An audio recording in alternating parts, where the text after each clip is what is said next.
when I originally came up with the idea of doing these talk shows, I wanted to do them so there's other content than me ranting.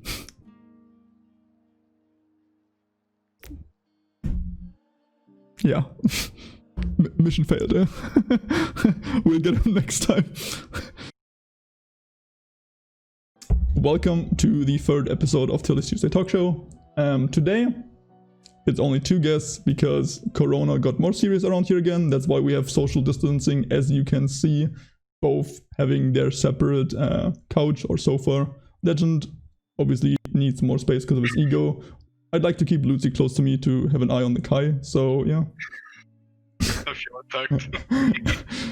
That's number 1. Can somebody count in chat how often I'm making fun of Kai this time? I'm kidding. I guess, yeah, if you guys want or need to introduce yourself, maybe we can start with Legend, because he's going to be the shorter one. All right, well, thank you. Because you don't need as much introduction, right? Yeah, not at all. Just, hey, everyone. Legend Army TV, a YouTuber and streamer for Vindy over here. Good to see you. Thanks for having me. Let's roll. Let's see what's up. Thanks for returning. Thank you, thank you. All right, Lucy, you wanna tell everybody who you are?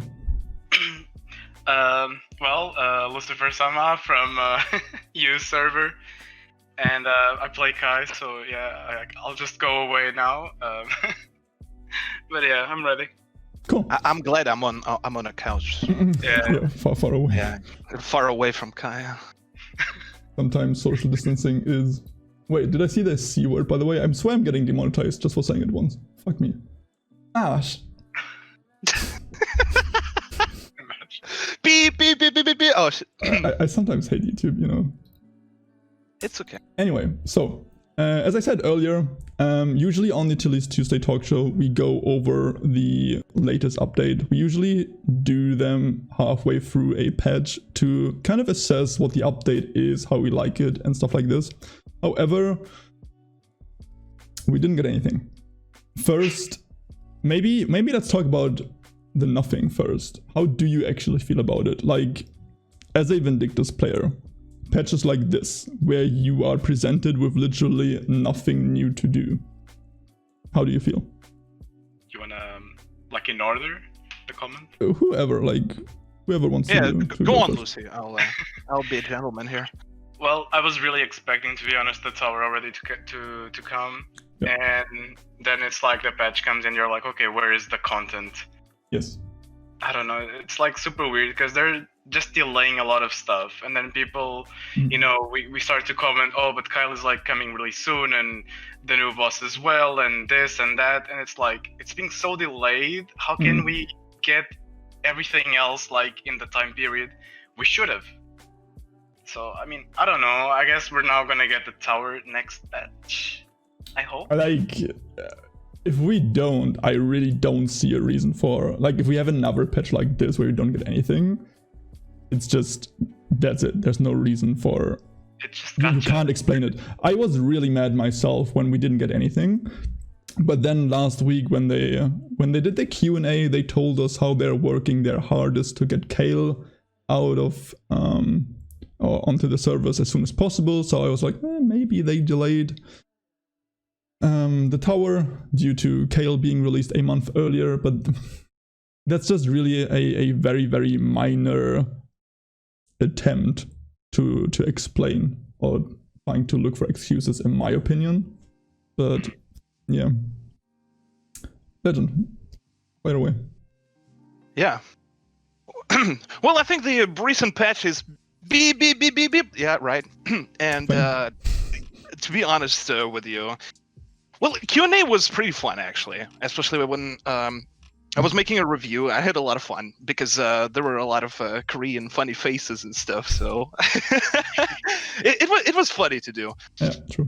But yeah, the lack of content is always quite discouraging, and you're just trying your best to find something to do in the game. Try to I don't know, find something to interest you, right? For some reason, some progression or whatever. I don't know. But because when you don't have that, it's obviously it gets dry. You get frustrated more with, So I figured one pattern that whenever you have nothing to do, pretty much, or you're just so burned out on the stuff that you're doing, all the minor bugs that happen to you, they actually tilt you even more. So this is where you start to understand that the environment is getting unhealthy, mentally unhealthy for you. So, like for myself, all I do right now in Vinti, I log in and I do my friendship stuff. I actually got really into it. True. So a lot of stories. It actually is fun for me. So I just log in, do the friendships stuff, and that's pretty much it. Like, I'll be honest with you. I've been playing the game for 2.5 years, actually. Like almost to like the week, but I have not had to take a break from the game due to burnout, due to me not enjoying the game anymore or whatever, until 2 weeks ago. there was the time where I was like, no, not this time. I actually looked over so many like just downtimes and disappointments, but I was not able to take another one. I took just 2 weeks straight without playing the game for the first time in 2.5 years. That's how disappointed I was. Because for me, the biggest problem was not that we didn't get anything. We had months like this before. Even though there is something in the pipeline, it's just that you're actually expecting it to happen, right? I said it a bunch of times before on my stream, how on the Korean server, they got Niflheim as well as the tower on the same patch, right? It was a pretty hefty patch for them, like, to be fair.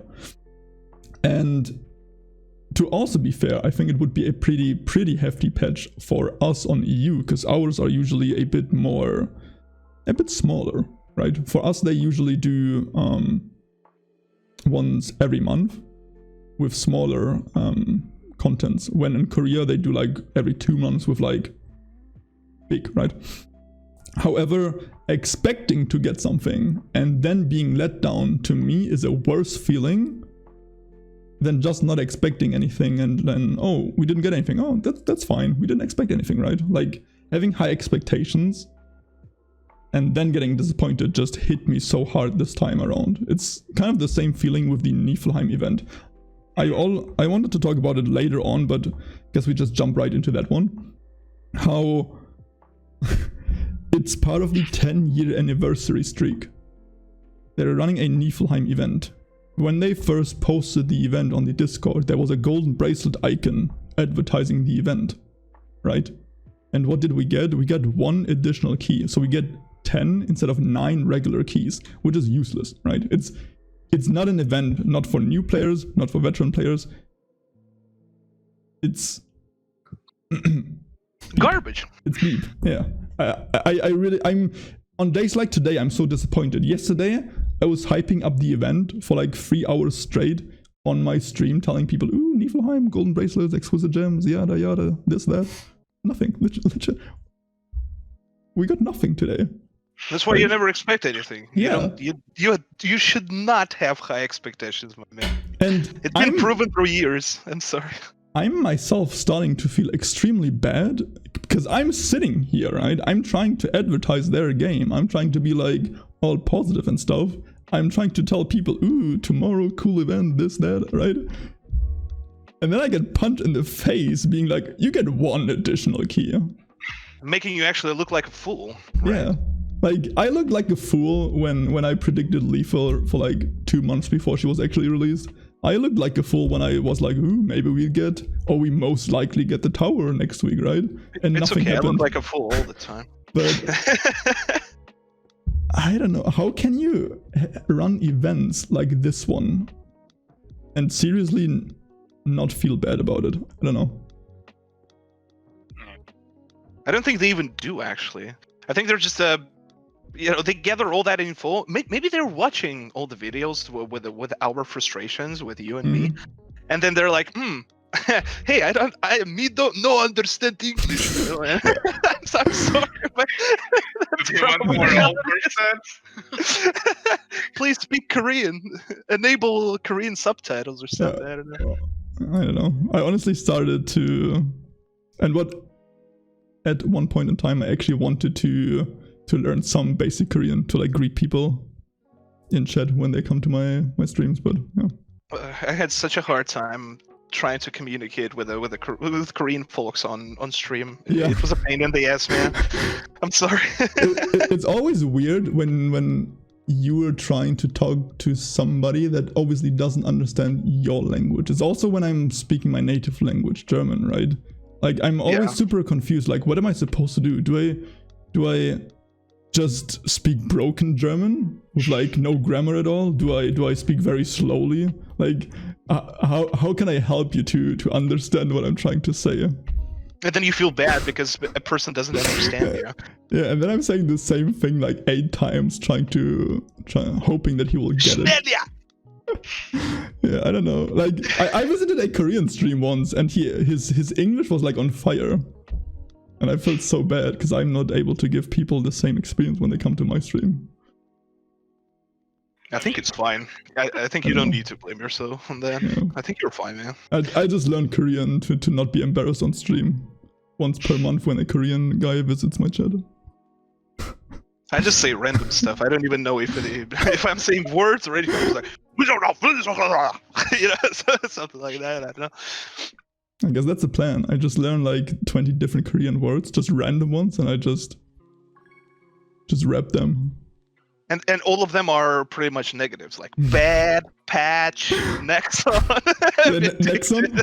I start every sentence with Nexon, and then I just use some curse words. Yeah, I mean that works. That's how it is with Nexon, man. True that. Yeah. Anyway, I think we're getting kind of sidetracked, even though it's fun making fun of Nexon. I know, right? Yeah, all right. Okay. Anyway, we already mentioned it, the Q&A, or you mentioned it. I myself was very pleasantly surprised by how much effort they put into the Q&A, and I would love them to put an equal amount of effort into patches and events and community management. I don't know. It's so cool to see their faces for once. It's so cool to have like this almost personal feeling that you get when you see somebody talk to you instead of just having text in written Korean, down. especially. Yeah. Like when I don't know if you remember the last Q&A that there was very early this year actually, where it was the most broken English to ever exist. And was there one?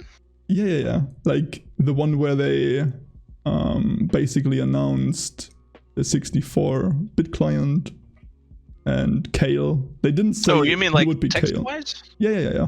Yeah. Okay. Yeah.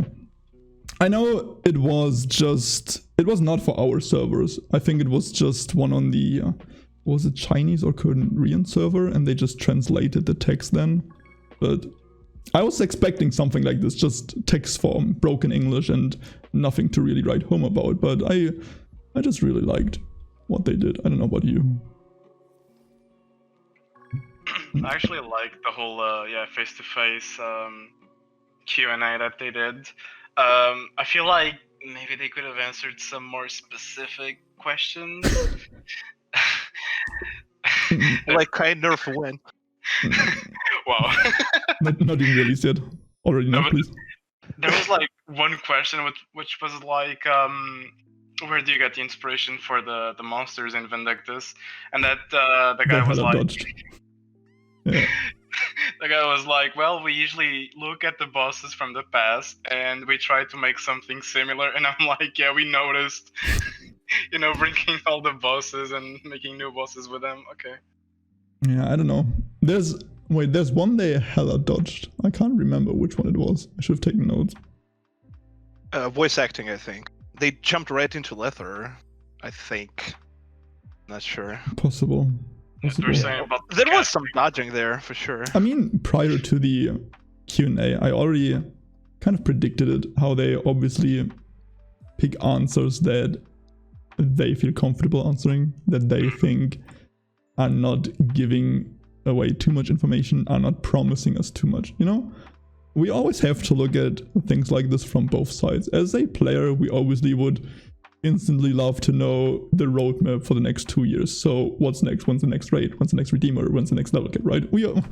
That's stuff that we would like to hear, right? But as a developer, you can't really do that. Like, giving fixed roadmaps, you never win as the developer. Like, you can only lose if you give people a date for something and you're not able to stand true to it. People will hate you for it, right? That's why they started scheduling maintenance for like 5 hours, even though it's just weekly stuff, because they would rather end 4 hours early than have it being extended for some reason, right? True. And so that's why I understand why they picked easy to answer questions, but I think they even sometimes, even though it's a straightforward question that I didn't want to see, I think they still did a really great job of answering them. Like, for example, will there be any secondary weapons anytime soon, for example, which, true story, it happened like this. I woke up very early in the morning, for like me, early in the morning, right? And the Q&A was already posted. I was like really hyped. I started watching it. I got the first few questions done. I was feeling kind of okay, not too good, not too bad. And then the question showed up. Will there be secondary weapons? And I instantly closed the video because I was mad that they picked this question, because it's the easiest to answer for them, because the answer is just no. We already know this, right? So that's about the question selection. However, how they answered that, I feel like it was pretty well Hey, at handled. least they didn't pick any of the Tony's questions, you know? Feels good, man. You mean like the 5-paragraph ones where it's like not just a question, it's like... Like 1 gazillion of them with... Yeah, let's not talk about it. Imagine, honestly, it would have been really funny though. Do you remember like the video, like how kind of short the questions were, and it usually only took like 2 lines, maybe 3 lines to get the question written? If they picked a Tony question, like literally the entire screen would be filled. From top left corner to bottom right, there would not be a space without text. I might sound like a bad person, but I think they just failed to translate. What the hell you just... Yeah, I'm sorry. I'm sorry, Tony. If you ever watch this video, I don't give a damn. Yeah. No, he doesn't. Yeah. Is there any question for you? No, wait. I was about the secondary weapon. Yeah. So basically, what they said why they are not doing secondary weapons anymore is, I mean, I usually say it's because of money, and we all know it's because of money, but they gave us another reason, which is that they feel restricted, right? How they feel the need of staying true to the character's personality, playstyle, and stuff like this, right? For example, I think the easiest to tell is Arisha, which, funny enough, is the last secondary weapon that we got or will ever get, right? How you can see, right, Legend, probably more than Lucy here, how Spell Whip is kind of meant to be just another spell sword, right? Well, they kind of made it with the recent balance. They actually made it play kind of like spell sword. Yeah. It has now the same mechanic, just like a flurry, subtracting the cooldown on warp. They made the same thing for Mercado and yeah, just the entire thing how your main theme of the character is using your mana, and you have different forms and stuff like there are very obvious similarities, right? Same with Hammer Fiona, Longsword Fiona, right? There's not a really big scratch. I think isn't the biggest like difference probably like Staff and Scythe Eevee, or Eevee in general. I think Lyn is very different. Who else is there? Even Chains and Twin Swords. Chains, Twin Sword. Yeah. Chains is basically, okay guys, you guys tank, I'll do the damage up here, and Twin Swords is like, okay, yeah, we'll true. start doing. But yeah, I think that's actually, like, in my opinion, I think that's a very good reason for why they wouldn't want to do secondary weapons, because the designer just doesn't feel comfortable changing the character of a character or like the playstyle of a character this much. So yeah. I mean, we both covered it in our videos that the answer to that, the other answer to that, would be actually even more simpler. It's just you make more money making a new character. That's it. Like yeah, like that's the obvious one. That yeah. Let's be honest. If they do a Q&A and they just blatantly be like, we do new characters instead of secondary weapons because of money, right? Hey, nobody would be surprised. Nobody would be surprised. It wouldn't really flow well with the community, right? Like it doesn't already. Yeah. That would not be passive aggression. That would be active aggression towards the community. Just all right, drama. I love drama. Pointing a big middle finger our way. Hey, we can show the middle finger too. The problem is no one's gonna watch that though. I mean, I think I told the story before. I don't know if you listened to it or if you were present, but once in one of my videos, I noted how it was really random. Like, I've been complaining since since forever, I feel like, right, about the game. And I not just complain, I usually also give ideas on how they could make it better, right? And there was one patch where they gave us a lot of events similar to a way that I somewhat said like a few weeks ago how they should run them. I know, they didn't listen to me and did it, but in one of my videos I said like, is Nexon actually listening? Did they actually do it because of me? Which, you know, they didn't. And this question, is Nexon actually listening? 5 minutes after I posted the video, the customer supporter on the Discord actually pinged me on the official Discord and said, yes, we are listening. Which, I'll be honest, that was pretty funny. But, yeah. We're listening, but we're customer support. Yeah, I'm sorry. he's a cool dude, Lexi. If you're listening, you're a cool dude. I actually like you the most out of all of the Nexon employees that I know. No comment.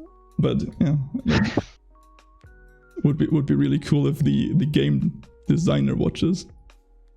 But yeah, language barrier. I get that. Yeah, I talked a bunch. How about you guys? Anything in particular about the Q&A that you felt very, very interested about or excited about, whatever? You want to go first, Lucy? Sure. I guess the whole thing that they said about we're not like really into making secondary weapons and even like new characters with already existent weapons, so that kind of maybe we were thinking, oh, maybe this weapon would work in Vindy, and they're like, yeah, no, not that, we're gonna like make up a weapon.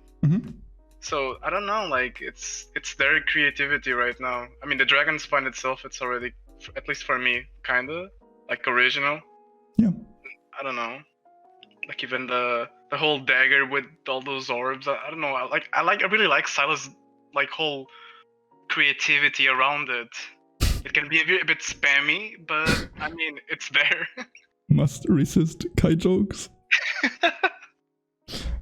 Yeah, no, I get what you're saying. Like, I think this comment also kind of gets rid of us ever getting a katana-like character, which is, I think that's like the most requested one. Whenever I see people wishing for a weapon to be released in Vindictus, kind of be like katana, ninja, whatever. Samurai style or something. Yeah. Like, they also noted on the raids, not necessarily on the characters, like if somebody in the team is able to come up with a fun idea to make it work, right? They will try. There will be exceptions to the rule. That was for 8-man raids versus 4-man raids, but I think this very statement could be true for characters just as much. So yeah, possibly katana, but most likely not. But yeah, as you said, like I think that's part of the reason why I like Vindy so much, because it's different, and you don't just have your ranger, rogue, priest, whatever it is that all of the other MMOs have. Yeah, like very, very unique and fun. Like, there's only like one class that I came across that I really hated playing so far, and I played 14 out of 16. Is it 16 right now? I keep forgetting about it. 17 with Kale. Yeah, talking about numbers right now, what's your again, we're getting sidetracked, but let's roll with it. We need content. We don't have actually topics to talk about today. Did you guys see the announcement for the character slots? Yeah, they're gonna put us, I guess, like they have in Korea. Oh, is it already that way in Korea? I didn't know about that. But I think it was always like that. We were the ones like that had it different, but I might be wrong. okay. Yeah, but I think they always had like always the same like a max amount, I guess. Okay. Yeah. Interesting. And they said no refunds for the people that have premium slots. Which is kind of like a punch in my face. It's like a yet scam. again. Because I bought one yesterday. Are you serious? F. I don't know. Like, I felt kind of bad, but then I was like, whatever. I literally had 10k left, right? There's nothing for me to buy for 10k, right? So I'm not really upset. But at the same time, it's like hyper unlucky timing. Yeah. I think it's the latter more. Yeah, I actually like that change. Mhm. I think we should have what KR has, just like that. And I think that might be a step into the right direction. Hey, maybe next time we're gonna get like all hairstyles, all inners available for all the characters. You know, imagine. that'll be good too. Or updated avatar shop to have more outfits, not just the ones that like the last outfit that has been added there. I just started playing, so that was like 4 years ago. I'm sorry. I don't know. Now, real fast, for anybody who's not aware of the change yet, they basically announced how they will increase the amount of free character slots that every account has available to 26. And yes, you heard that right, 26. Right now, if you create a character, you get 8 slots. That's it. You can buy slots for 10,000 NX, which basically is $10, euros, whatever. Or if you were present during Bell Grimden era release, you were also given another additional slot. So right now I have like, 15 slots? And I only paid for like 3 of them. But too much money, actually. But yeah, if you create a character on the 17th of November, which is today in 2 weeks, you'll actually get 26. So more than enough to actually get all of the characters. I have to be honest with you, I think that's very, very nice, because right now it feels so weird how there are 16 classes, but you have 8 slots, and you can literally only play 50% of the characters, which is so sad, because every single character, apart from maybe 1 or 2, are actually worth playing. Yeah, I don't know. Pretty cool. Yeah, back to the Q&A real fast. Is there anything else you want to jump into? Like, Well, did Lucy said everything for Q&A? Yeah, I guess. I mean, that I remember right now, I guess the whole weapon thing. Mm-hmm. I don't know. I liked it. Yeah. All right. Well, I went through pretty much all the questions as well. So obviously I wish there was more questions answered, of course. So, but you know, we got what we got, right? It's good that we got at least something. I want to say that they saying that they're still working on 64-bit client. I think that question was unnecessary. I would really? say. Wait, Yeah, really, was it? because they already answered that in the text one that you mentioned earlier this year. True. Nah. Wait. Even Hold on. Yeah. No. Wait. On the earlier one this year in January, it was the first time them ever mentioning it, and ever since we haven't heard about it. And when they first mentioned it, they said something along the lines, "We will try to do, and we might fail. Don't get hyped yet, because we are not sure if we are able to pull it off." So for me, hearing how they're still working on it and hearing how they feel comfortable rolling it out next year was very important. Like, I don't know. I think they Well, I mean, also said you're, like you're partially right. Yeah. Well, I agree Yeah. with you, but still, I don't know. I get your point where you expect them to still work on it, but I know, right? And I just told you don't expect, but I was expecting too. So it makes us two fools now. you see the problem, right? How usually expecting them to work on it is the correct play. It's just in this very specific scenario, I feel very happy. I know it sucks, man. about it. Yeah, I feel backstabbed. yeah. Well, as for secondary weapons, obviously, and I mentioned in my video too that I know at least of 2 weapons that would be quite fitting, quite pretty cool for for other characters that don't have the secondary weapons. One would be a fast sword, obviously, for Delia. I think it suits her well. It's pretty elegant. It's pretty like the moves and all that. I think it's perfect for a character like Delia, even though I don't like Delia's like bastard sword play style, because it's like super slow. It's something that I don't appreciate much. I know that her potential goes way higher whenever you get more speed, right? But it's kind of irrelevant right now. And the for Miri, that would be a disc. If you are familiar with Soul Calibur, and I mentioned it too, Tira, there was a character Tira, and she has this huge disc, kind of like what Xena has, but times 5. I think that would be pretty cool for a pretty thematic for a Miri character as well.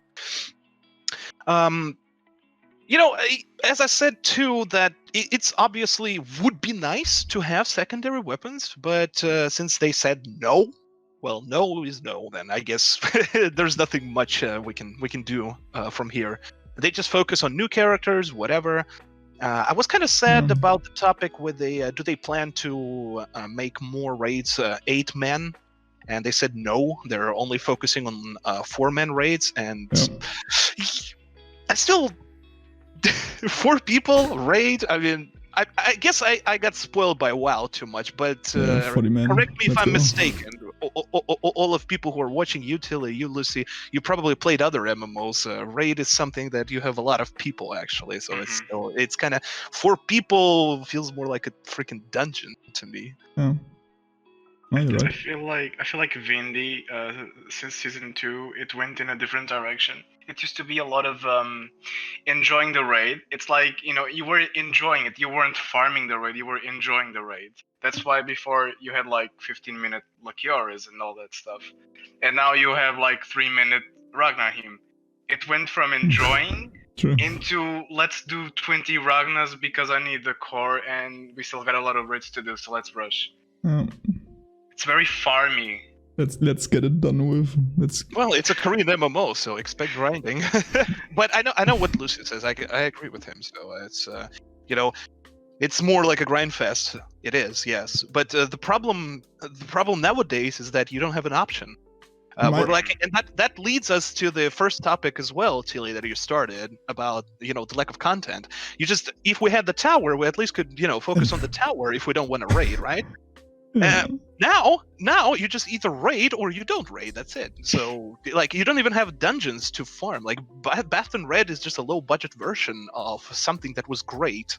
That is the biggest problem right now, in my opinion. How there is no alternative. Exactly. It's exactly raids, my point. Raids and raids. If you have done raids, there's more raids for you to do. If you don't like doing raids, well, you can try raid. I mean, even redeemers you out of luck. Honestly, like. Even you can still wait for the hour to pass to get your attendance. I guess that's the play, but there's literally nothing else for you to do other than raids. And as Cozy said in chat, shout out, I think they're also misusing the word raid. As you said, 4-man, that's not a raid. That's like I ran dungeons with more people before. Like I know, right? 4 people feels like so comfy and personal, and so oh hey, what up? Do you come here often? I don't know. Are you new? Run, dude! Nothing to see here, man. Like at least when I'm doing royals, I get like this feeling of like like at least when I'm getting frames, I get this feeling of raiding, of like having people and fighting against the boss and stuff. But I don't know. Actually, you reminded me of something to say about the Q&A. You started mentioning like new character concepts, like-ish, right? When you started talking about katanas and stuff. I would love to see a thief, like a female thief, using daggers, like a rogue. Yeah, not like this phantom dagger bull shenanigans, you know, that Silas has. Like it would be trident, really those trident daggers. Yeah, so make it kind of like Grimden, but you know, the daggers that you can use actually as a physical object. A crossover from Grimden and Silas, just female. Yeah, something like that. Yeah. You know, A trap.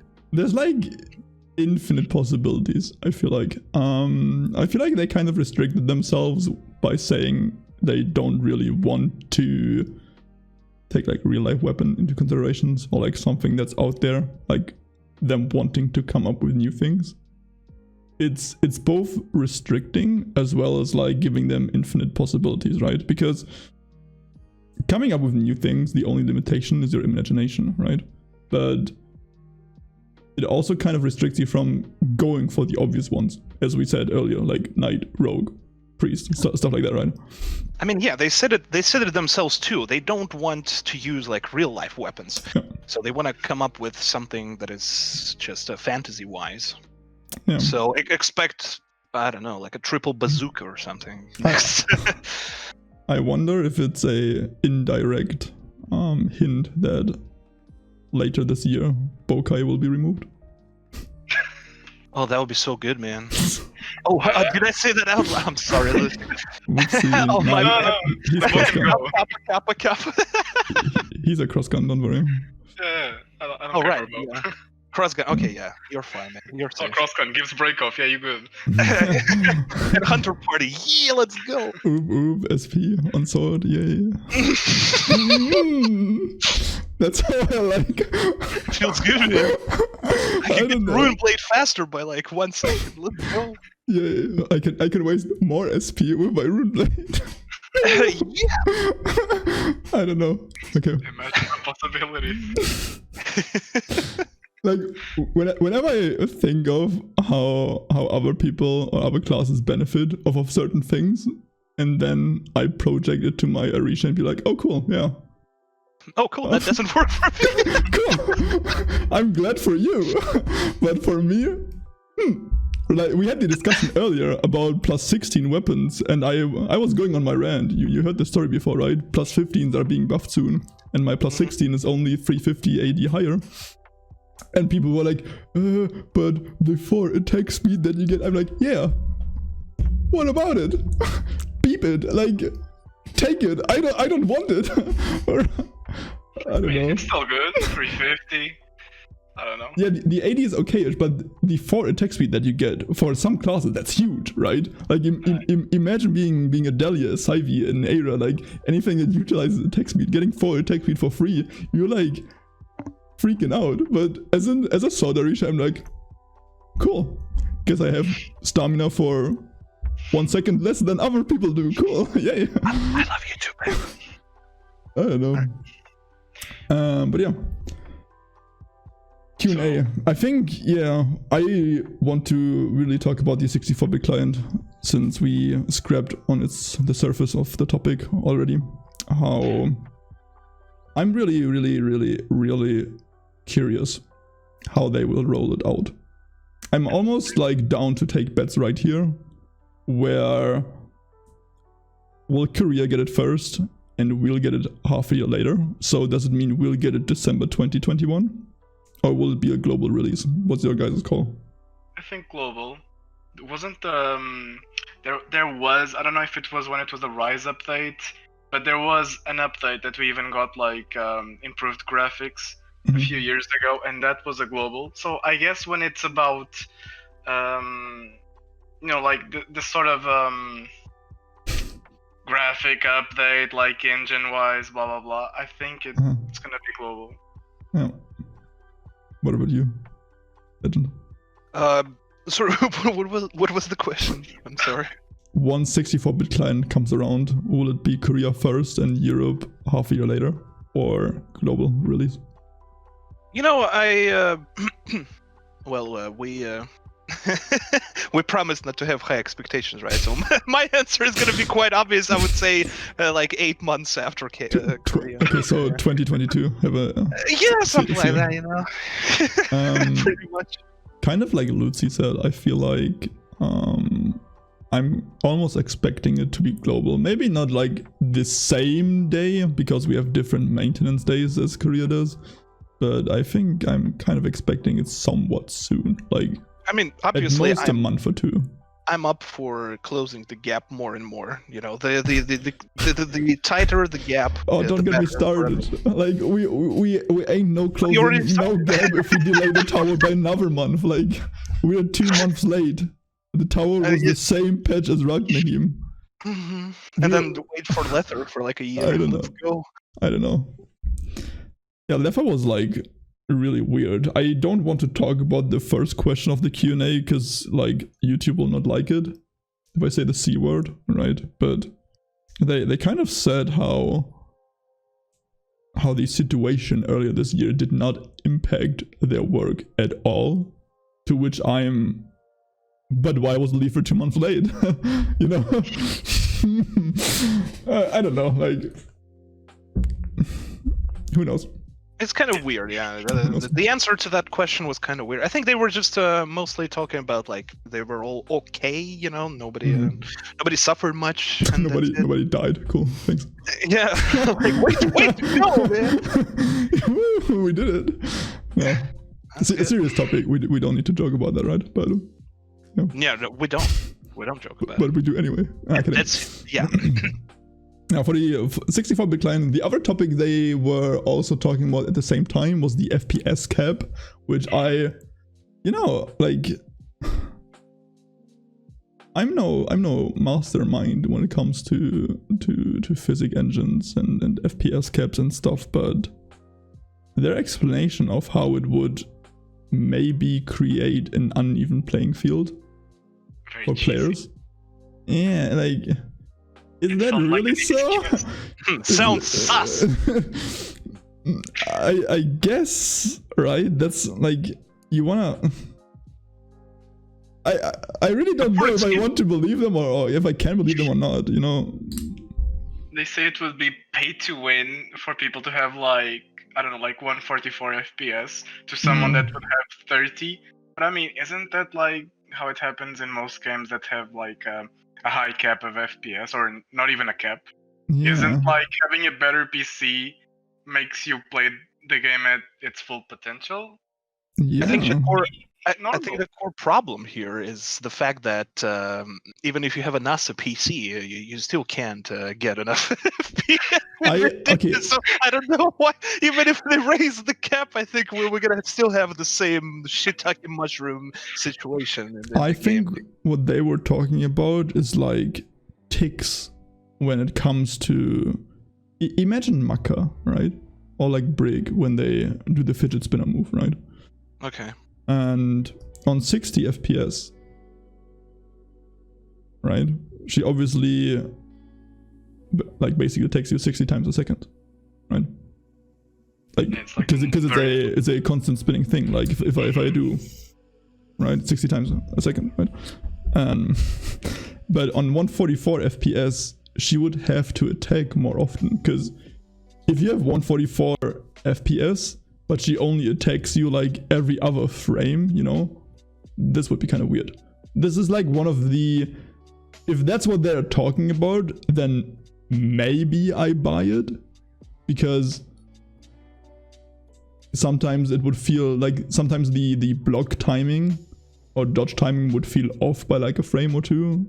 On classes like Swordweller, it doesn't matter, right? On classes like Whip Arisha, every frame counts, right? So I don't know. I kind of buy it.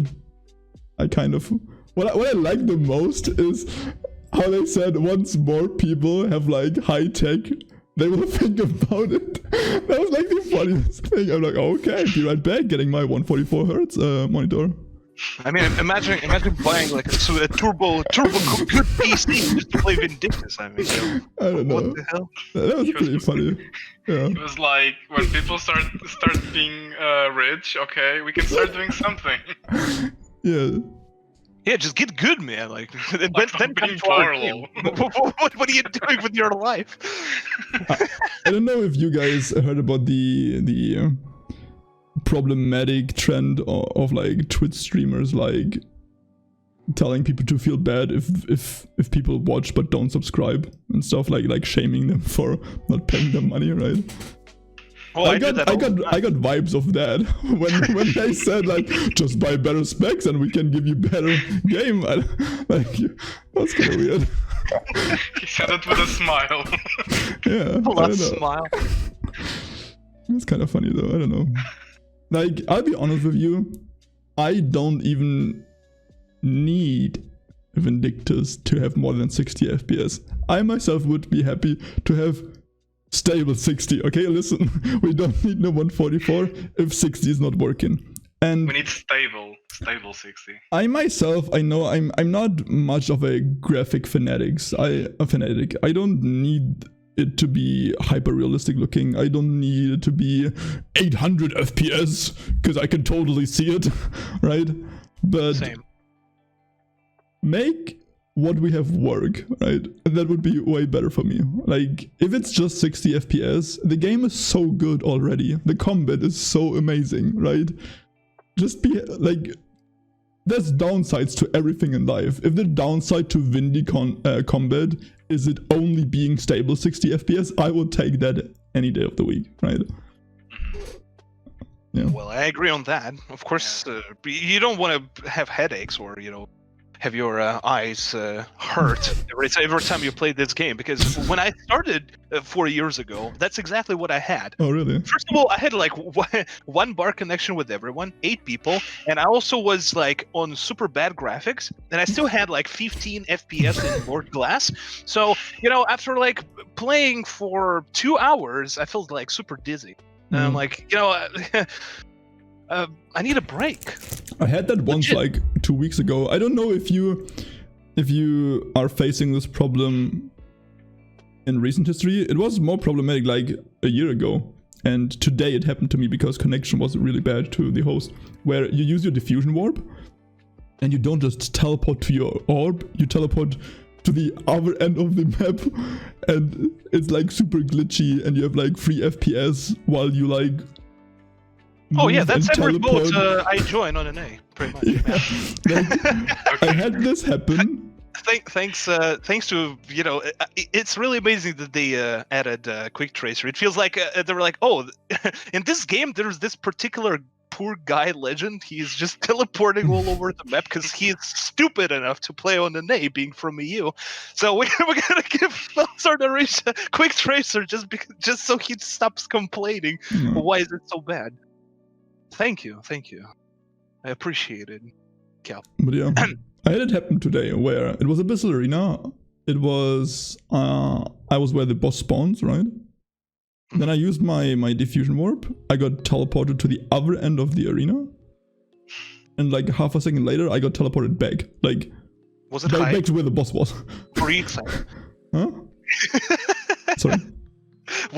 Was it hype? Were you excited? Oh yeah, I totally didn't get a headache out of it. Let's go. I don't know. Yeah, that's me. But yeah, as I said, like you said that very early today, where when you have content drought for a while, you're able to see all of the little flaws. Mm-hmm. That's what I had happened to me last year, where there was no content. Like, I just started complaining about every single thing that happened to me on Orisha.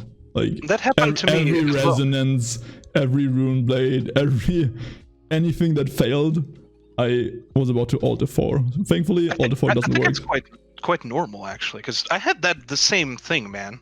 And I would complain on streams as well every time. Yeah, but nowadays I literally don't care. The only thing that I really care about is my resonance still. It's one of the harder skills to pull off correctly, I want to say, because timing and position and, you know. And when you do it correctly, and then it just doesn't work, you're like, oh wait, cool, thanks, for literally nothing. I don't know. For me, it's like the biggest insult. I don't know. I honestly don't care much. Mostly because I just lately don't play. I play Resident Evil. That's good stuff, man. not playing helps not being frustrated. Very true. I know, right? Exactly. I had the same experience. And I said that, at the start too. Sometimes you do really need a break, and not sometimes it should be even more than just a few days or a week or 2 weeks. Sometimes you just need to stay away from the game for a month, or like how I did. I was on a break with the game twice in 4-year span, and both of them were 2 to 3 months, pretty much. Then I would still hop in here and there, but it's just my actions, the time spent in the game was super low. Like I would log in, I would just probably just stay AFK and just watch a movie or just play another game on the side, just chatting with people or something like that, And then once you have this window of a break, then you come back and you do feel revigorated. And in that time span as well, patches happen that add some other stuff into it. Yeah. I was lucky enough to come back when new stuff was released during my absence, right? So I jumped into the action, right, and it made my experience of a comeback even more hype.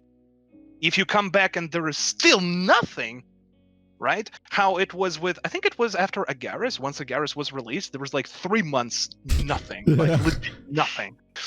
That was pretty pathetic. That was pretty bad. I think the biggest change was like New Royals, which was like cool. Oh yeah, that too. That was the biggest change in like 3 or 4 months. I think I was on a break actually during that. I think so. I'm not sure. But yeah, like as you said, taking breaks. I literally, as I said, 2 weeks straight, not any gameplay. But then they ruined it for me. Like I returned literally just yesterday, and during my absence, I was still, I was checking the news. I was interested. 10-year anniversary. I knew there was something coming, right? And I hyped myself up for a week for the Niflheim event. I wasn't playing the game, but I was like, okay, enjoy your time off, because once you come back, there's a nice event waiting for you. And then they're like, well, no, there's not. Psych. And they're like honk honk in the clouds. Literally, yesterday was my first day. I was enjoying it, even though I was leveling Vela. I enjoyed it so much, I even extended my stream by 2 hours. Like, these days I only stream for like 4 hours, because if I stream for more, I literally damage my own brain, which I'm just... That you were very nice to me. Thank you very much again. I don't want to. Yeah, you're welcome. And I extended the stream by literally 3 hours. Yeah, I streamed until 2 a.m. when usually I end at 11 p.m. And because I had fun, right? As you said, taking breaks makes you enjoy the game again. Yep. And I was ending the stream with a really heavy-hearted, being like, I kind of want to keep playing, I'll be honest. But I did it for the greater good, being able to do today's stream again. And I was looking forward to today's stream, and then I saw the event and was like, okay, cool. So all of the enthusiasm for the game that I've built up in my 2-week absence is like gone. Right. just like this. Time for another break. Well, thank you. I haven't even checked the Niflheim event, so I figured, as you said it at the start, the whole event is just +1 key from each battle, right? Okay, first you get 1 additional departure, right? So you can do it free instead of 2 times. And you know the keys that you need to buy, like the boss specific chest, which can contain superior if you're lucky. Yeah. You get 1 additional. That's the event. Yeah, per kill. Yeah. I thought it would be gold bracelets. Give me a second. I'll be right back. I'm gonna close the game real quick. You know, as I said, I'm the most disappointed because when they posted the event for the first time, they used the golden bracelet as the advertisement. I wasn't expecting everybody to get a guaranteed golden bracelet, right? but we know how Yeah, those golden something. bracelet events are. You get a chest which has a chance of containing golden bracelets, a higher chance than the superior bracelet boxes, which are scam, right? So Even more scammy boxes would still be something better than just one key, dude, you know? like, yeah, Something. That's the constant thing that we just come back to. It's like it's endless cycle. It's like at least it was something. yeah. And because I'm pretty sure we are both, as you know, content creators, we're past the times when you just like, okay, you know, We had fun in the game. Yeah. no, well, well, I'm gonna say it after this thought that I have. Oh. We're just way past the thing that when you're like, we at least we got something, right? And we were like, so whenever the patch or event is bad, we're still like, hey, at least we got something, right? That's how we both were before, I'm pretty sure. Now it's like, hey, you gave me garbage. What the hell? Yeah. Please give back. Yeah, as Nox said, welcome by the way. Can we at least get one additional key for the exquisite gems? So That could work. what is it? You need to kill 60 Niflheim bosses to get a gem. Wait, for 60 is how does it work? Does anybody know? It's 60 to pick a gem, right? To get a random one, I think it's 25. Is it? Yeah. Okay. But yeah, still 25. That means you can do 6 a day if you don't use departures, right? So what is it? Let's just pretend it's 4 days of Niflheim to get a random one. Basically. I don't know. 5, because you're gonna be at 24. Yeah. I just rounded. Damn it. Gave him the benefit of the doubt. They even. Yeah. I almost said a word. Yeah. You know, They deleted it. I think it makes sense in a sense of golden bracelets are the best in slot. They're the end game, they're what you are doing to kind of min-max. But then again, the stats they give are useless. And it's not worth it, in my opinion, to grind Niflheim every day to get the single most out of it, you know? Yes, of course, min roll versus max roll on the exquisite is a huge deal, right? But if you are in like the 80% bracket of what's possible, I myself wouldn't really bother to get an additional 50 attack on that gem, you know? That's me. I don't have golden bracelets. I don't know about you guys. I don't know if you're still doing it daily. I stopped doing it, to be honest. Like I saw what people were like basically getting, and I'm like, okay, so I have this number, so everything that is like this number or plus, I'll just leave it like it is, you know, like have an average. I think it was like 600 or something, like on the gem itself. If it's more than 600, it's okay. Yeah. Like, I really love the idea of having a specific piece of content that you farm for a guaranteed-ish reward. And let's be honest, you get the exquisite gems guaranteed. You know exactly how many times you need to run them to get what you're looking for, which I think is cool, which I think is missing in the entire game besides Niflheim, right? But Onslaught. yeah, which is not a thing anymore. But Yeah. I think we need more places like this for other things than the bracelet, right? Like, I myself, I'm just very sad to see how there's no big changes to the way gearing, itemization, and character progressing works ever since Rise, which, when was it, 2017? So 3 years ago? Mm-hmm. There has been 4 level cap increases, 3, sorry, and not a single change. Like, we talked about it earlier, how they're spending more time on creating new characters instead of secondary weapons, which I think is that part of the reason why we're not getting our content than characters. Because if you create a new character, there's so many new things you also need to do, right? Lore for the character, art for the character, more animations, like the process of like designing the kit and everything takes a while. And I think, did I say it on the last talk show? I don't know, maybe on my video on stream, where if they just took a break from releasing characters for one cycle, which is 6 months,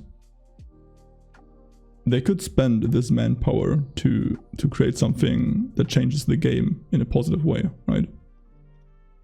Well, Yeah, they think this- they introduced Magma and they think it was a good turn. They're like, if they think Magma Arena is a good addition to the game, they're so out of touch with their community and the game. Like, nobody cares about another PvP activity. I'm so sorry. Like, I know there's 5 people out there who really care about PvP in Vindictus, but listen, 95% of your community doesn't really care about PvP, right? And I play Vindictus because of my Orisha. I said it, right?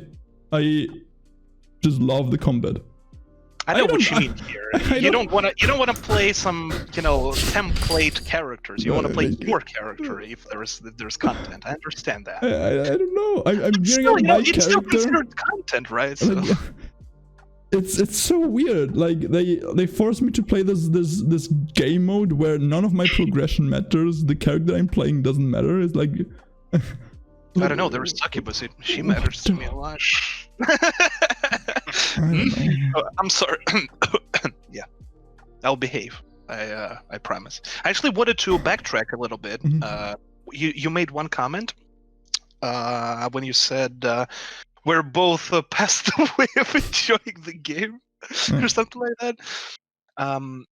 I haven't been streaming Vindy for a couple months, Cool. and when because of the IRL issues and stuff. But when I was streaming it last time, I actually caught myself. I don't know. It's more like a direct question to you, Tilly, right? Maybe you fell or still feel the same. That making videos for YouTube, Vindictus videos for YouTube, is actually more fun than streaming Vindictus. What do you think? I think so, because I'm passionate about the game, Mhm. and I want to talk about it, and I want to let people know about things and stuff like that. But the experience of playing it, it's just not good right It's now. same. And, It's same here too. Yeah. Making videos is hype, but streaming, like, I don't know. It's just how we talked about it like last week, or was it 2 weeks? I think it was 2 weeks. When Yeah. the patch was just so bad, and I wanted to actually make a comeback, and do a stream. I just literally lost all motivation to actually just Yeah, I to even canceled. stream. And I told everyone as well that, guys, I'm sorry, but it's just it's uninspiring. Like how you mentioned earlier, it's just uninspiring when stuff like this happens. I canceled my second ever stream. I've been streaming right now for in 3 months. It's gonna be 2 years, right? So close to 2 years. And during this time, I canceled 2 streams now. The first one, I was about to die to a flu.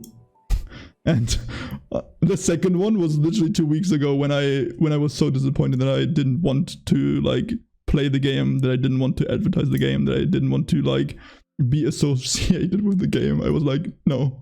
Yeah, we had a nice chat No. about that. Yeah. That's how bad it was. Discouraging, I don't know. very much. Again, very unlikely for Nexon to listen to this, but please. Updates like the last one, don't ever let it happen again. It was the biggest disappointment in my life. Not in my life. That's another story. But I second that. Please do. Please don't, actually. yeah, I don't know. do I don't know. I would like to help them so much because I think there's like very basic things wrong. I might be wrong too. I think it actually kind of ruined. They kind of ruined it for themselves as well, because I don't know. Can we just for 1 second talk about something else, some other game? Just in a comparison. Can I? Yeah, sure. Genshin Impact, right? and people are like super crazy about it, and it's like pretty popular, right? So a lot of people, like a lot of people on NA, and I'm pretty sure a lot of folks on EU, they kind of like dropped Vindy for Genshin, right? And then when you had this hype for a new update, it actually even extended their break from Vindictus, because it's disappointing, right? There's nothing. It's dry. And also drew away some other people who were still like, who were still playing Vindy, and they're like, yeah, you know what? Maybe I just really need to take a break. And it's pretty much. It seems like everyone is just playing Genshin this time. Who was playing Vindictus before?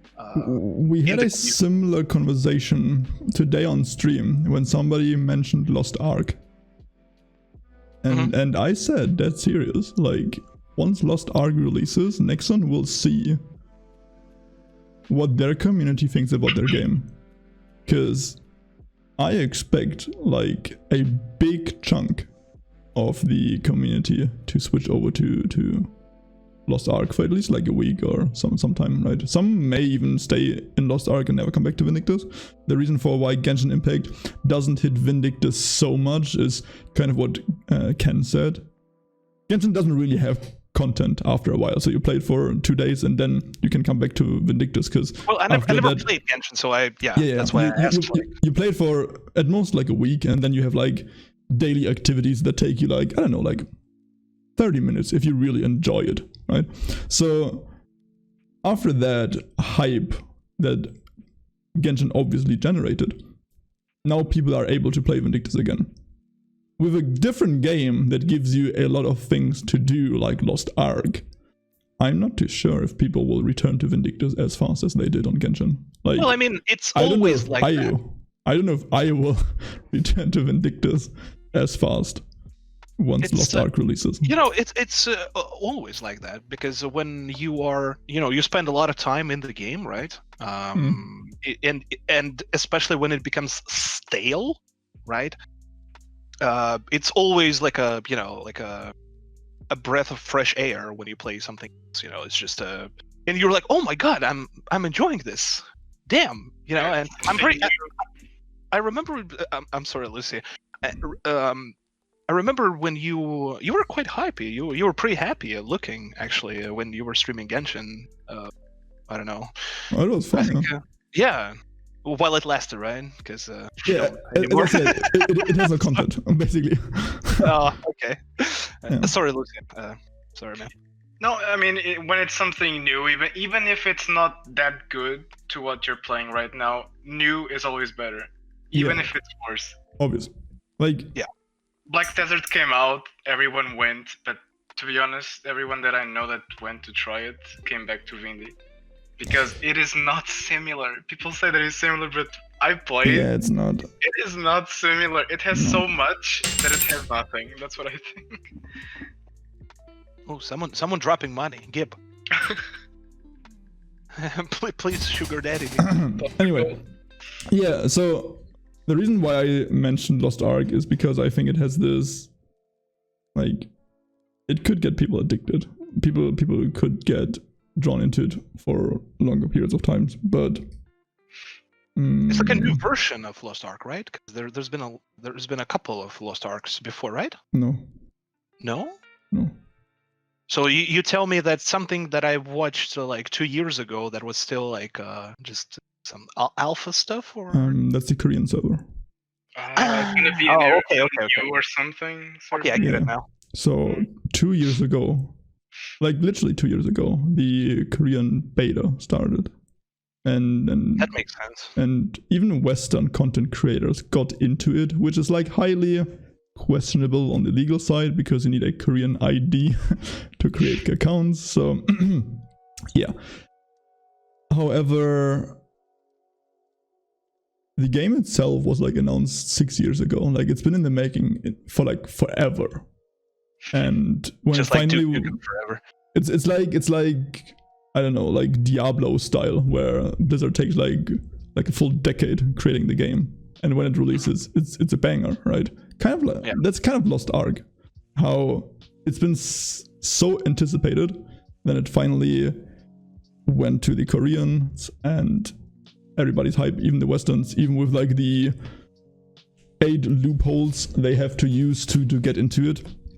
Then I think like a year ago it was put onto the Russian servers, and you can kind of easily play it nowadays from the Western world. You just need a VPN, and there's actually a community-made English patch, so you can kind of play it. But so they adjusted to it. I yeah, see. There's no official EUNA servers. But it is in the plans, right? So Yeah. So basically, a few months ago, Amazon bought the rights to publish the game in the West, and it's expected to be, I don't know, like spring 2021. You wouldn't overhype it. Yeah, like that's what I'm trying to say, Nock. Though I think when you play on foreign servers, where communication is hard and it's not just pressing the play button, where you need to set up all of the different things to make it work, I think that draws away from the fun. At least that's why I'm not playing Lost Ark. That's why I stopped playing stuff like Monster Hunter Online, because it required me to do the same thing. Use VPN, use community-made English patch. I had to open like 3 programs to play a game. It's kind of like making your. I think it might be a weird comparison here, but I think it's kind of like making Vindy look better. It's like I just want to press the button and enjoy the product, right? But instead, I have to like install 56 freaking programs and then spend like do this ridiculous enhancements and and then launch a launcher that launches a launcher, so basically it's annoying. Basically what you call the barrier of entry is like, for Vindictus it's like super low. You either go, like, most people have Steam, right? Like I do have Steam. I don't open Vindy through Steam, but that's a different story. But it's like the most easy thing. You open one thing, you play, click, easy, boom, there you go. Yeah. Right now on the Russian server, as you said, like you open 3 different things, and then and then in theory it's still illegal. So the chances you might repent. I see. It's gonna be way harder to get my real life friends to play with me on the Russian server than it's gonna be to play on the EU server. It's okay though. I can guide you through. I can translate your stuff. Just like if I would play on a German server, I'll be just running around screaming "Schneller" to everyone, and people would probably just blacklist and ban me. Some schnitzel here and there. Schnitzel? Would you like a schnitzel? Schneller. Schnitzel, schneller. Oh, I'm sorry, man. No, you're fine, don't worry. I think it's funny, don't worry. No, there's one thing that Chad mentioned, Nock, by the way, again, shout out, where I have to read it again. Progression is good at the moment. No, it's not. Yeah, can we talk about it real fast? Like, sure. Like, can I take that first? No, Lucy, you're not kidding. You go. Oh, all right. Oh, fine. I would say, I know it's way better on EU servers because you guys are not as plagued by the bots, and it's a huge plague on NA right now. Yeah.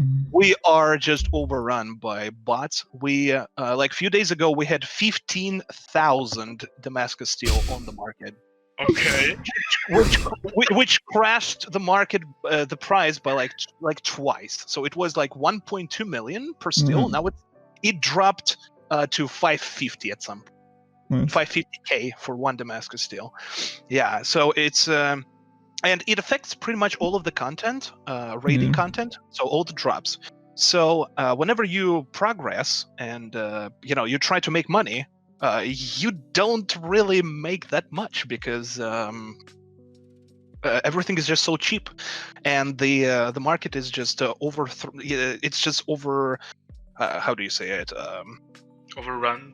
Overrun pretty much by bots. So I think progression right now is super bad, I would say. If we're talking about banking, right, making bank and trying to buy some stuff, still, because you don't make as much, and when you need stuff like I don't know, let's say you don't like infusions, right? And then you have to buy a prefused item, and it costs a lot, and you actually have to farm like, I don't know, 2 weeks, pretty much to get a prefused item. It's kind of ridiculous. Like the bots is a huge problem right now.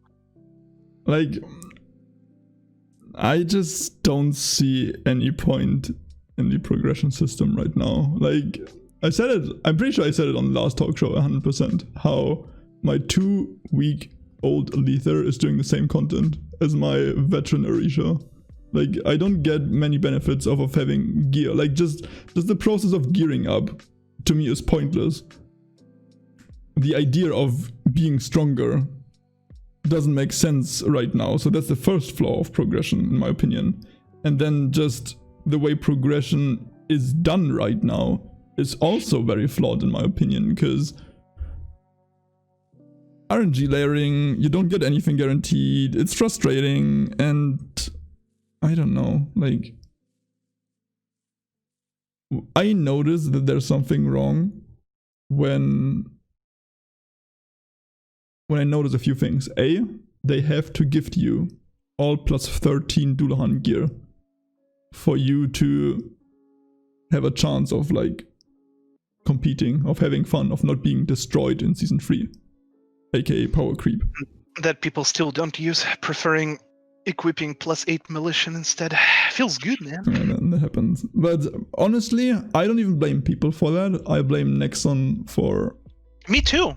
Because it's the game's fault. Yeah. They don't explain the how additional damage works. They don't give you that. They actually don't explain. There's a lot of things they do explain, and people usually just skip over it. But they actually don't explain how enhancing and here's your tutorial how to enhance. Skip. Okay, how do I enhance? And then they do something different from all the other games. I've never played any game where a level 95 piece of equipment was able to deal the same damage as a level 105, which is 2 tiers higher. Like, oh man, don't even start on that. I'm already tilted. I really don't know. Like, to me, this is the worst part about Vindictus right now, where people are using Dullahan gear in Niflheim and outdamage me by 20%, even though I have a +16 Astera. And I'm like... Oh, okay, you exaggerated here. No! Maybe. Well, I know, I get the whole idea behind that. I do. It's a major problem, yeah. Because, but before we start talking about that, if you want to talk about that topic, I actually wanted to ask you, how do you feel about the MMO part being gutted up until level 95 with the recent KR? How do you like your single MMO, which is a single player up until level 95? How do you think how many new people are gonna be turned away from the game because of that thing? Because I think it's like it has its pluses for veteran players, of course, because they nerfed hero modes. So farming extra departure is gonna be way easier, which I plan to do. But new players would like. First 95 levels, not a single soul. Like what? What do you expect? What do you expect a new player to actually enjoy about the game when he's just all alone all the time? I think it's a very bad decision here. And they said, hey, yeah, because we want to counter bots. And yeah, fatigue. Hello? Yeah, they will remove fatigue, obviously. Fatigue, anyone? Like, how much did that help get rid of the bots? I mean, the bots are something that gonna adjust no matter what. You put a roadblock in front of them, they're gonna find that little hole to actually still plague and still be there. Even though I might actually touch a very controversial topic right here. I'm not sure actually, but I think the biggest problem of the bots are the gold buyers actually. Yeah, if there were no people, gold buyers, honestly. there would be no bots. Like, if people weren't just fucking retarded, like, bots are not a problem. I don't know. Like, I mean, yeah. If people would just stop buying, like, obviously. Yeah. If no buying, no selling. I know. Exactly. By the way, no gold buyers, there will be no bots. give me 1 second and check screen real fast if you have it open. Yeah, I always check it. I love that shuffle, like you did. Okay. Was pretty funny. How I feel about Nexon turning it into single player. There needs to be some text. It's like a meme in the working, but oh wait, that's not it. Wait, that's not it. It's me. No. Kind of like this. Like people do not want to level because the leveling is boring with friends already. People will not. They will never, ever play through the leveling process by themselves until level 95, which takes a new player 20 hours. It takes them... I know what I'm doing, and it takes me like 12 hours to get to level 95, right?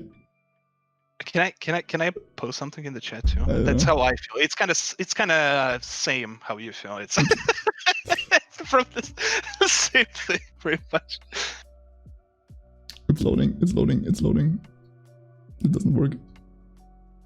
Oh, there we go. Yeah, kind of like this. You wanna fight bots. Okay, cool. Thank you. But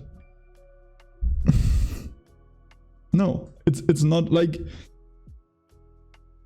I know how many people start playing the game with a friend. And none of those... not none of those, but very few of those would like to do it by themselves. True. Yeah.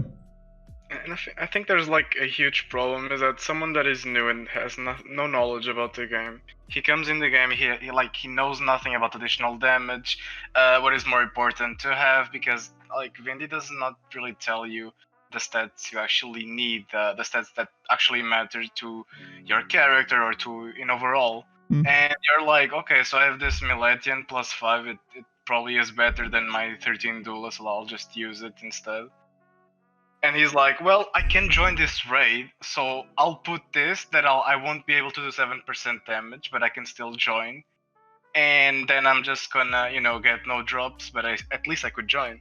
Yeah, like, as I said, they're doing something different than all the other games try to tell us. Higher level equals better, right? That's not even something you have to be like told, right? Like when I was 5 years old playing my first game, Pokemon by the way, I knew that my level 100 Pikachu was stronger than my level 50 like Snorlax, whatever the fuck, maybe bad explanation, but you get the point, right? Higher level, the number was higher, right? I was able to recognize as a 5-year-old number higher.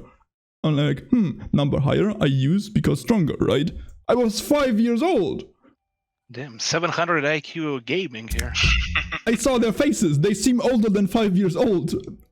they should know. I don't know. I'm so disappointed when it's things like this where they don't get the easiest or most straightforward things right. And here's one more thing that I said earlier: power creep. They're not doing anything about it. Like, I think they're just scared about, either scared or just too lazy about changing the scaling of the game whenever new level cap happens. When new level cap happens, nerf the player, nerf the old content. But then make the new gear stronger, right? So once you have the new gear, older content will be easier. And while you still have the old gear, the new content will be difficult, right? So you have the old gear on the new content, which is difficult. You gotta grind, you gotta improve your gear, and once you have the new gear, the new content is just as easy as old content with old gear was. But on top of it, old content with new gear is easier, right? Stuff like you're that. pretty much talking about... I'm coming. Like just how every other game works, right? Like, how? Why? No, like... Please explain, somebody. I don't know. They kind of did it a little bit with the LAR update, which is like the highest gear you have, the LAR will have more. The key word is kinda. I think it's just it doesn't change anything pretty much. Yeah, it's like I think the only time they really did it was like where it's closest to being a thing was season 2 to season 3 transition, where like now also with season 3 raids or level 90 raids, how they're basically nerfed down to being a dungeon, no longer raids, right? But while they're doing it, they also basically get rid of the reason why you do them, the loot, the money, right? Like they turn it into a dungeon, but they also rip all of the rewards from it, right? So I would I wouldn't mind still doing Regina if I could still get loot, and you know something was somewhat challenging, right? Nox said something that it's gonna wear the player base out. I don't see how it wears out, like, games like WoW, where you actually go back to square one with a new update, with a new expansion. That's what World of Warcraft does every 2 years. Like, yeah, that's what MMO is, pretty much. Every MMO should be like that. It's normal. On, all of your progress gone. You have your days of glory that you grinded for. You just annihilate everything, and that's it. Then you just start all over. That's go ham for a month. I don't think all of your gear would be useless. You go ham. Sorry. Yeah. For example, if they would do it the way I said, first we only get level cap increases every 1.5 years / 2 years. It takes a while for us to get level cap increases firstly, right?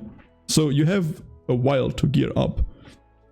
And if you are maxed on, like, let's say Assyria gear and Militian rolls around, you have way better chances of like getting the Militian faster, of then having Militian, of then like dealing more damage, then being able to get more money. Like, you have an advantage because you have better gear, right? At least that's what I feel like. But then again, it's not really a thing right now anyway. Never mind. Maybe that's stupid. My explanation is flawed, I just noticed, but... When additional damage came, the level 80 weapons that people were still using, the plus 15 level 80s and whatnot, they were still good. Just when the additional damage came, they nerfed all the level 80 and then their weapons. But I think that's what we need, not that much of a decrease because they completely broke the level 80 weapons. But I think the lower weapon you have, like the less additional you will have, like in the raid, for example. Like you don't need with the ALR, basically. Yeah, like the same thing they did with ALR, but in the additional, because I mean, additional damage is more important. We pretty much talked about it last talk show, actually. Yeah, but the problem the problem that I have with the change to the ALR, it's only punishing it's punishing you in higher rates while not rewarding you in lower rates to have better gear, right? So being under geared in high level rates, you're being punished. Being over geared in lower level rates, you're not rewarded, which I think is flawed. That's why I would like to see a nerf to old gear and then have the new gear basically be the same, while also nerfing old raids. Well, if they will ever understand that's a healthy route. It would create the same thing, that you are being punished by being undergeared, but it would also create such a thing as being rewarded for being, I don't want to say overgeared, but having, better gear than there was when the content was recent. True. I agree with that. But we can only. Yeah. By the way, Nock, or like anybody, when I'm saying like nerf old gear, I don't want to say like 50% dump it and it's useless, right? I just want to say how, for example, maybe have my plus 15 Astera weapon have the same AD as a plus 14 Militian, right? And then the plus 15 Militian is an upgrade to the plus 15 Astera, right? Not by much, not by like 1k AD. That'd be ridiculous, right? Like let it be like 200, 300. So once you have a full set of Militian, you will have like 500 more AD, 600 more AD, which wouldn't break the game.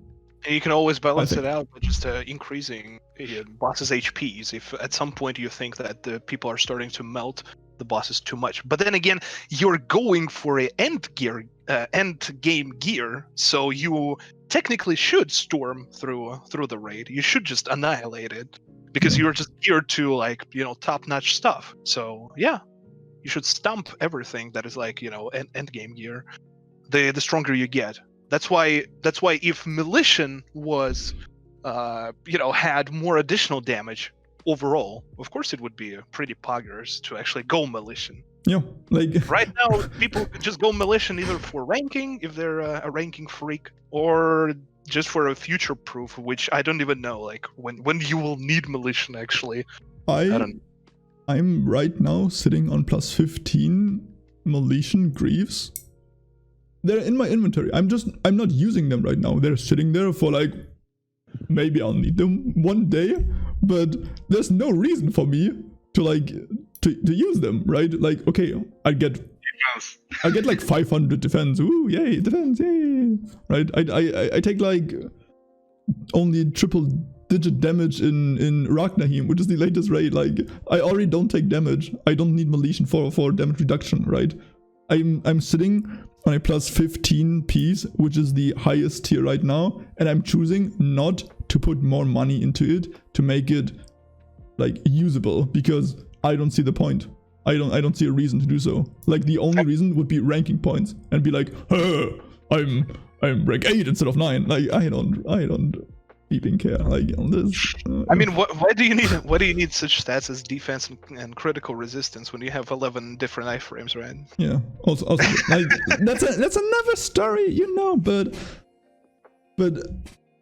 in no other game ever would I sit on like the highest level of the highest tier of a piece of equipment and choose not to upgrade it and make it usable and use it, because it's useless, like.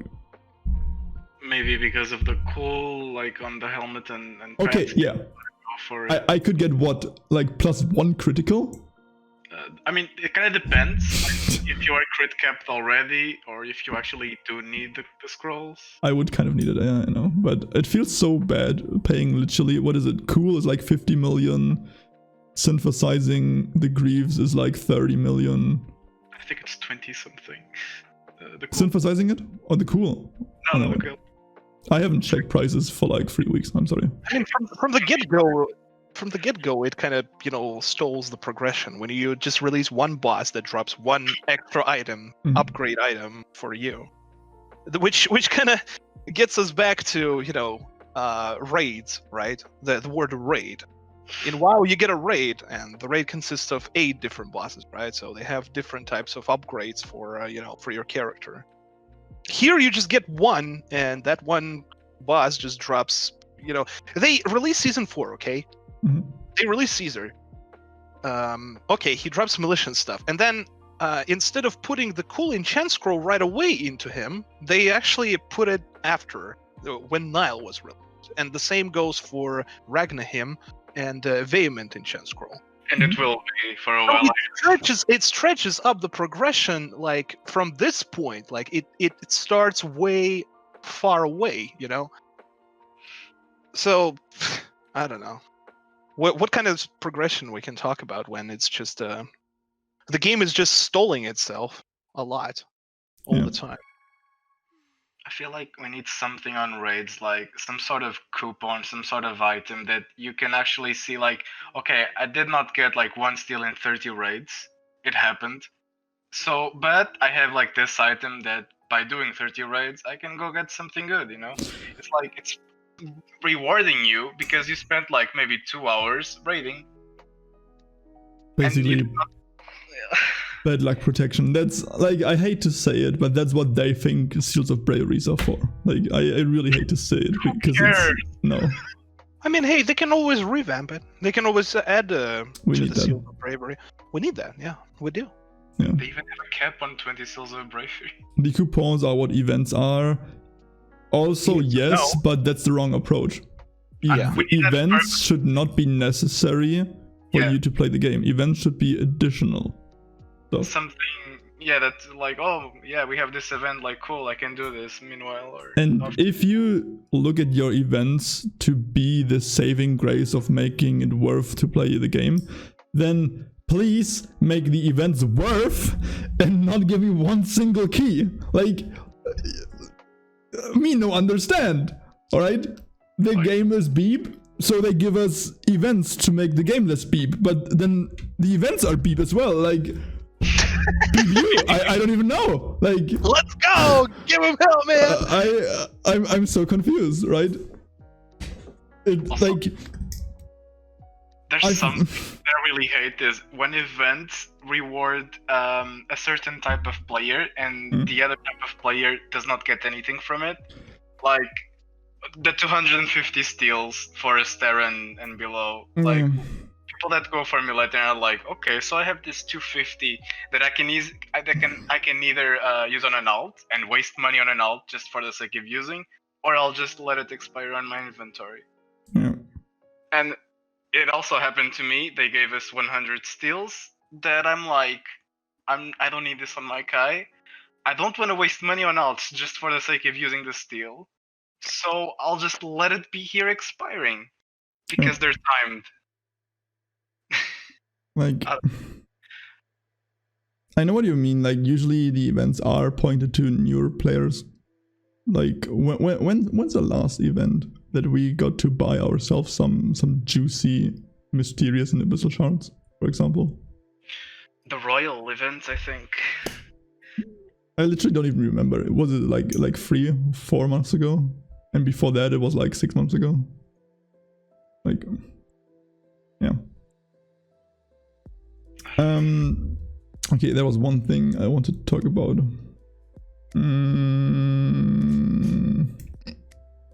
Okay.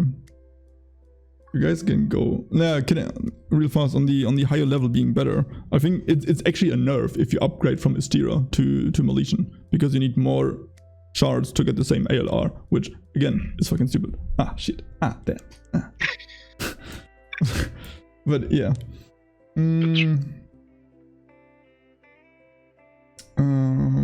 Okay. I also gave you one last topic. I don't know if you prepared it. It's the why is this not a part of the game? And the not in quotation marks. So is there anything that you feel like is pretty obvious missing, or is pretty obvious like unnecessary? Sorry, that's the word. Yeah, Lucy, I think. I mean, for example, the Niflheim thing. If it would drop, if it would have a chance to drop more gold bracelets in general or whatever, people that already have gold bracelets would farm it for the sake of dropping it, and not only for the people that still need the gems or only the gems. So I think we need more stuff that can give a better approach to everyone and not just a specific group of people. Mm-hmm. We need events to reward us by actually playing the game and like get the rewards that that can really go for the casual player and the hardcore player. We need something for everyone and not just like, oh, this I don't need to do this. Like I'm just gonna skip like these 3 events because this is only for people starting now. I feel like we need like better events in that regard. Yeah. I feel you. It's like my biggest critique point, and the thing why I'm usually getting very angry at them when it's about this topic, in my opinion, it's just so very easy to fix if they cared enough, like maybe they're not able to see it themselves. As somebody who develops the game, you're sometimes blind to certain things. That's why you need feedback. That's why you need your community to help you. Which is I think where the problem comes into play. Like, I don't know about how much in touch they are with the Korean player base, but as for the EU and A, I feel like us being surprised by certainly how good better than us. Yeah, us being surprised by how good the Q&A was shows how little we usually get. Like I've never been as happy in the last 2 years as in the Q&A, and I didn't even get anything, right? I just got some question answers that I didn't really care about, right? That's how, just sorry for the word, it's the community management is terrible. It's non-existent. Like, it is non-existent. If That's you- exactly what we need. if you would if ask you me, cared, yeah.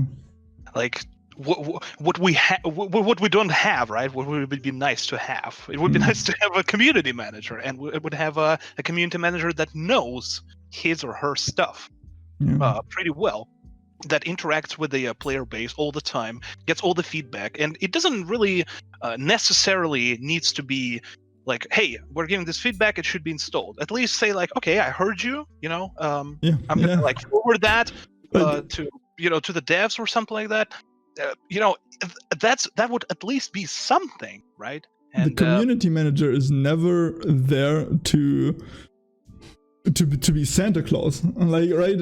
I don't want to sit on somebody's lap and tell him my wishes, and then he's like, oh yeah, you'll get it. oh, I would tell you on whose lap I would sit, but anyway. Like, that's not what a community manager is for. A community. Can I just say community manager, please? Is there? It's just non-existent, Tilly, so you can Yeah, say true. it. That's how next is. And he's Damn there shit. to make you feel like you matter, right? It's there to make you feel good, basically. Even though most of the times he's gonna have to say, I can think about it, I can forward your opinion, but it's probably not gonna happen. Like, I read through all of the 150 questions on the Q&A post, and some of them, if I were in charge of answering them, I had to say, just no, right? And that's always gonna happen in a community. There's always some people who shoot for the stars. There's always people who are like, remove fatigue. If I was a community manager, I'd say, not gonna happen, I'm sorry. Just, it's part of the game now, deal with it, sorry. Obviously, nobody would really be sad if fatigue was removed, right? But it's just a too big of a project to just be like, hey, community manager, remove fatigue, and community is like, okay, and fatigue is gone, right? That's not gonna happen. But, Well, of course not, yeah. But at least they heard us, that it doesn't fall on the deaf ears. That's what we are pretty much crying about, you know. Someone to communicate with that is a higher up who has the ability to actually at least forward that feedback, you know, so it goes, it doesn't just get drowned in the milk, if you get the memo here. So if we had a community manager that would be active, pretty active, and knew their stuff, that would be a very huge step into the right direction. Yeah. But we don't. Yeah. We had a community manager that spent 2 days leveling Ira at level 70. I was about to mention it. What happened to him? This poor soul. The guy. Hey, the guy was on the Q&A. I actually said, I told him, hey, how you doing, man, on my review, because really? it was the same guy that was on the. I don't know if you ever been on Vindictus. What was it, 9th anniversary, like last year, or was it 8th? I'm not sure. Where they had the stream going. With they were like eating a cake and stuff. I think they were streaming. I think I've seen like a video afterwards, something like this. Yeah, that's the guy. That's the guy who was there. He was in the Q&A when he was talking about the 64-bit client. That's the guy. I think his name is Sean or whatever. And he was supposed to be the community manager, I think. But it seems like after 2 streams, they're like, "Hey guys, what would you like to see the community manager do?" Like, yeah, we want more streams. Well, haha, joke's on you, no more. Yeah. Man, so much disappointment, dude. Yeah. Yet we're still here. We're all still here. I guess we're either fools or we're just devoted fools. Just both. I don't know. A hate-love relationship. Exactly. For me, it's just a hate-hate relationship at this point, I'll be honest. Let's just cry together, you know? Let's just hug each other. Oh, wait, right. Social distancing, damn it. Yeah, let's not. Yeah, I mean, hey, Lucy. Yeah, I'm in my chair, okay? He's a Kai, you remember? Ah, damn it, yeah. But I'm ranged. Damn Kais. I don't know. I don't know if you guys have any other topic to talk about. We are slightly over the 1 hour mark that I set for today. Well, it's honestly just up to you if you like. Do you have like a time frame? I was about to end soon. If you are not able to come up with like something new-ish, right? Oh, so you're making me sweat now. Damn it! I feel a huge responsibility here. No, I'm just kidding, man. Don't worry. I'm just kidding, brother. Yeah. I mean, we pretty much discussed nothing. Yeah. The topic was we're discussing nothing, right? The topic was nothing. True. Yeah, the topic. That's was what nothing. we were given to work with. Yeah, exactly, and I think we kind of achieved it, and we had a lot of fun, and I don't know, like personally, I had a lot of fun, man. Yeah, that's by the way how you turn nothing into fun, Nexon, right? You just gotta present it in a way that's not nothing, right? Like I said it to you, I think, Legend, right, in our 1v1 conversation 2 weeks ago, where having downtimes is okay, right? It is, yeah. But you need to be communicative about it. Like when they dropped the update with nothing and also no events, there should have been a post saying, sorry guys, next week will blow you away. Just you wait, right? They should have had one event in place. Yo, this event or this update may not feature a lot of new content, but here's a banger of an event for you to grind until the 10-year anniversary, where you will be flooded with rewards, right? Try to sell it, like try to get us hype for it or anything, but just there's a story when I was a child. I had to help my father in with his hobby. Like he likes to build stuff, and in his workshop there were like all of these tools, and you know how you are as a kid. You don't want to touch everything. You want to try everything. You want to play with everything, right? And I broke stuff, long story short. And the little Tilly, just placed it back into the shelf and was like, what? No, wasn't me, right? And then my father eventually would find out and he would be mad, right?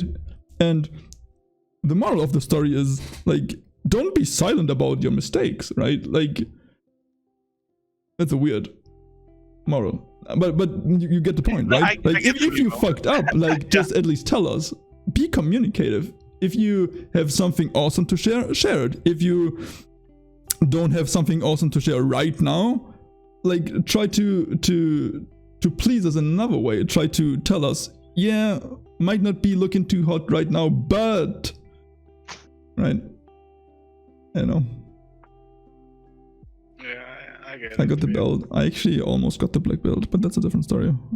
I quit like half a year before. Damn, that's impressive. Oh. Don't mess with me. Oh, hey, that's why we have Lucy in between, so I'm safe. You know, Kai is gonna get all the I have my sandbag over all here. the rage on him. He's gonna be the first wall of defense, and I'm just on the couch, just chilling here. Yeah. Like, as I said, like, if there's one thing, like, TLDR, if Nexon is watching this and skip to the end, be more communicative, please. Just talk to us. Thanks. And put a warning when someone can't like do a battle because of like a fatigue. Because in Redeemers, if you are not paying attention, you will do the Redeemer without rewards. It happened to me, to be honest.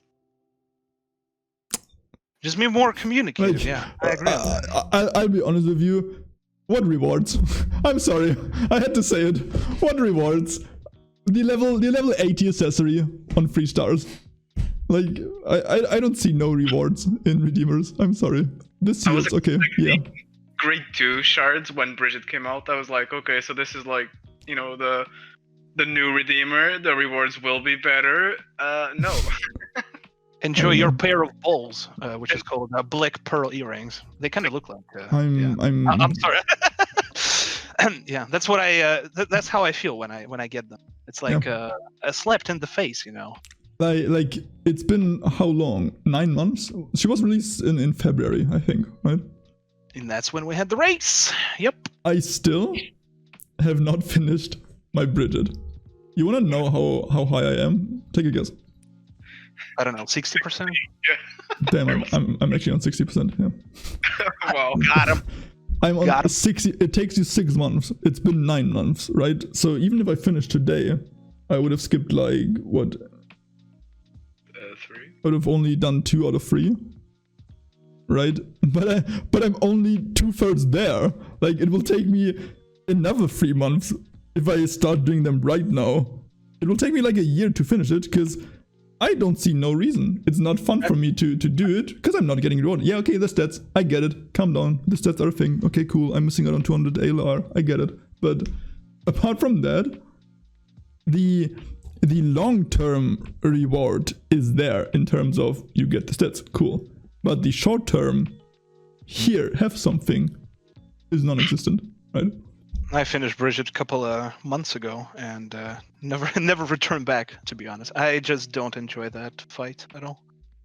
Yeah. I think it's Bridget was a failure as a concept.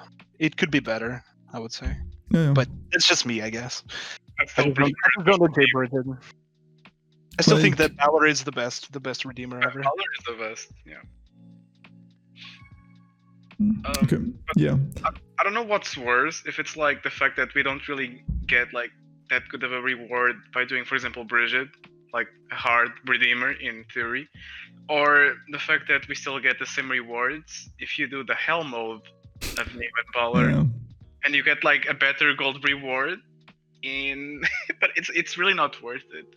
People do it for the fun, some people do it for the titles, but I mean, it's the hardest content and we're not getting rewarded. That's what we discussed last time on the talk show, how we need more challenging content to have better rewards, so there's a reason to do them, right? So you have your challenging content to do for good rewards, and then you have your chill content like regular rates for slightly less good rewards or worse rewards. You know what they could do with the Hell mode? They could actually just put guaranteed mysterious grade 2 shard as a reward. 2 shards a week for quite sweaty content to do. I think it's a good reward, actually. That would be nice. Or at least 1.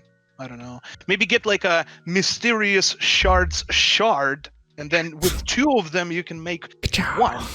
I don't know, but you have to clear like Hellneam and Hellbal. I'll be honest, if you would have said a guaranteed grade 1, I'd buy it. Guaranteed grade 2, that's a little too much. Well, given that you can't transfer the shards anymore if the piece of equipment is not plus 13. That was an abuse anyway, and I hate everybody who did it. I'm sorry. Like I did that. I'm sorry. I'm sorry, not sorry. I don't know.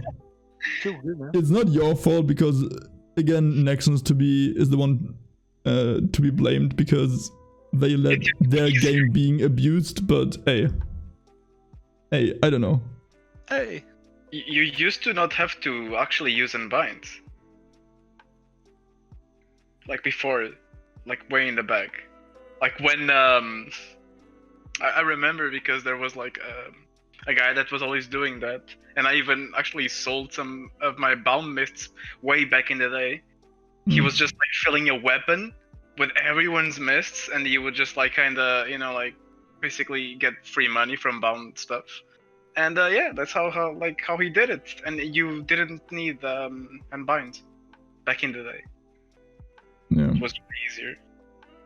Like if that was still a thing, you didn't need Unbinds. It would actually, I would not do anything but level up new characters for the free mists and free abyss you get on level, what is it, 90, 95? Yeah, and level 95 bucks. That would be me, honestly. But yeah. You still gotta do story to Regina. Yeah. I don't know. Like, Resident sleeper. Story. But yeah, that's it. I think we covered nothing, which was the goal for today. Well, we created something out of nothing. Yeah. I think we achieved the goal here. Oh. I mean, if Nexon had like all the content creators, talking to each other like this, they would come up with something in the end. Here's the problem, like, you probably know about it, maybe not. On the official Discord, there once was a chat where only content creators were invited to. No, it was for the streamers. That was before content creation role was a thing, right, Legend? Oh my god. That was when the Twitch event was still a thing. But that A, chat was so poggers, man. A, nobody talked in there, and B, even if we did, they ignored us. Like, I don't know, they didn't give no Fs. Yeah. Here's your channel, enjoy. But nobody. Yeah. Here's another channel for you. Here's another channel for you to get ignored. Exactly. Like the picture in the fridge. I know. I don't know what they expect for us to like communicate our stream time so we don't overlap, for us to communicate collabs and such stuff that we obviously would do in DMs rather than publicly. I don't know. I would love to have like a co-op stream with you and a community manager or someone. That would be pretty poggers actually. But all we have to work with is pretty much I have you, you have me, and that's it. Like we don't have any other people who would want to tag along. I'm not sure. Like, we're even playing on different servers, which is not helpful. There's just a couple of other content creators, but they're just they are occupying like different fields. Like we have a fan art content creator, even though that person is pretty controversial what he does with it. I think with the most, like, I'll be honest with you, this will sound super arrogant, I guess, but go ahead. I'm not aware of too many other content creators for Vindy, or streamers at least, because I don't know. I'm looking at Vindy official. There's 7 right now. Okay, listen, I'm not talking about that. I'm talking about people that actually do stuff, right? So I know. when I'm not streaming, right, like prior to my streams, like once every, I'm not joking, like 30 minutes, maybe once every hour, I refresh the page on Vindy Twitch just to see if there's somebody that I can actually go to, enjoy, watch, chat some. There rarely is one, right? There's sometimes like people that... The language barrier is pretty much the problem here, because all the other people who stream Vindy, they're either Chinese or Korean, so... Yeah, I'm obviously talking about UNA, true. And well, yeah. If there are any other content creators or streamers, they must be streaming to NA times, right? Like after my streams when I'm asleep, right? Because prior to my streams, some of them do, yes. Prior to my streams, there's none. Maybe during my streams there's some, but then again, I'm not streaming for too long, so I would have to either see them before or after my streams, but I don't. And then I can tell you for NA because it's not much because since I usually stream after you. So yeah, when I'm usually at bed already. Well, or you're just finishing the stream. I would start sometimes. mine. Yeah. Like yesterday, obviously I but usually I. What time is it for you? It's midnight, 12. Right now it's 2 a.m. 2. Okay, so I usually end my stream 1 a.m. your time. Yeah, something like that. Which is... And I usually start at like around this time. Something. Okay. 2 a.m., 2:30 a.m. Yeah. Just for a while, I've been getting off super early and instantly going to bed. And then the next day I would wake up to your notification, you're live now. So yeah, there's just very little right now that really care enough to get involved, I guess. Need more people like us. Get their hands dirty. I mean, it's good for the community because if there were no content creators at all, that would be sad. I talked about it a lot when it comes to growing the community for Vindictus, right? Where do you start? Do you make the game better first to attract more people? Do you attract more people and then make the game better? Like, for me, the better the game, the more people will get attracted, period. Right? Right now, what I feel like Vindictus is somewhat doing is they are trying to attract people to get money and then make it better. That's what they're hoping for, it seems like. Because, yeah. Well, the thing is, you don't have infinite resources to work around as a content creator. So, and the game doesn't provide you with much. So you have to adjust to it, and you have to like make something on your own, just like how you made your talk show, you know. Like, so it's all up to you at this point. Sometimes when I'm streaming Vindy, I'm feeling so bad for not doing anything, right? I'm sitting here and just doing nothing, right?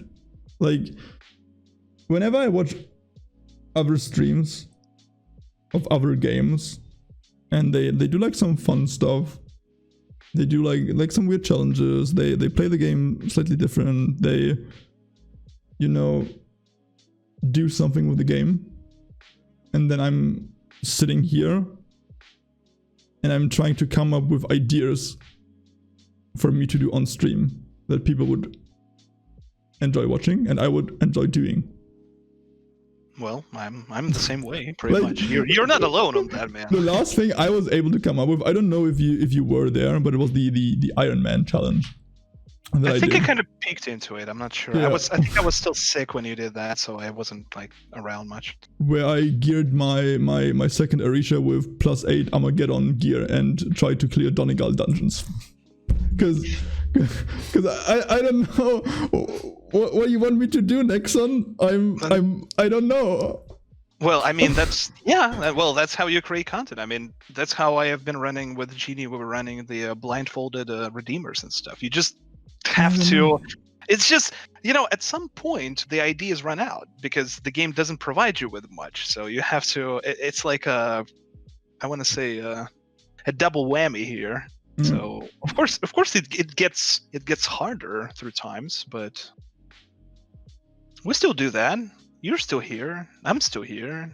I mean, I you know what? I don't know how you feel, but I'm actually pretty happy that there is another person that is working on the stuff. And like I'm not alone in this field. You know, that feeling. It's it actually motivates me to you know, to keep on doing as well. It works as one of the motivators for me, knowing that, you know, you are tryharding too here to, you know, to advertise the game, to enjoy the game, to drag more people to like the game, you know, and something like that. Yeah, I know you're yeah, I see that. I can see your face, damn it. No, don't backstab me like that, dude. My heart can't take that. I'll be dead serious with you. I'm always serious to my community as well. Go ahead. I'm feeling so bad that I'm not tryharding. I just can't. I really would like to. I really like to have higher quality on my videos because I know I'm doing the minimum for it to be a video. I know that on my streams I'm just sitting here, sometimes with not even like a great mood, ranting about everything that I come across, right? I think it's fine. And you know, and I exist. I wouldn't call it try hard, because for me right now there's no reason to try hard. There's no, like, it sounds, you know, very depressing. There's no reason for me to be happy in the game right now. Like, you know, compared to like non-existent tryharding, we are tryharding, you know. If we would compare it to like nothingness that is like not happening around us, it's just you and me. We make videos, we stream. Like, I'll be honest, I think right now my Vindy content creation kind of got to a point where I'm doing it because I'm used to it. Like, I'm used to doing it, and I don't really have more fun somewhere else. Like, I didn't find anything that's more fun for me yet. I love it. As I said, I find making YouTube videos, tutorials, guides, everything more fun than just streaming the game itself. Yeah, that's obvious. Yeah. I'm not saying that streaming Vindy is just, it's horrible or anything, but it's not good either. Just saying, it's something like in the middle, I would say, how I feel about streaming Vindy. So.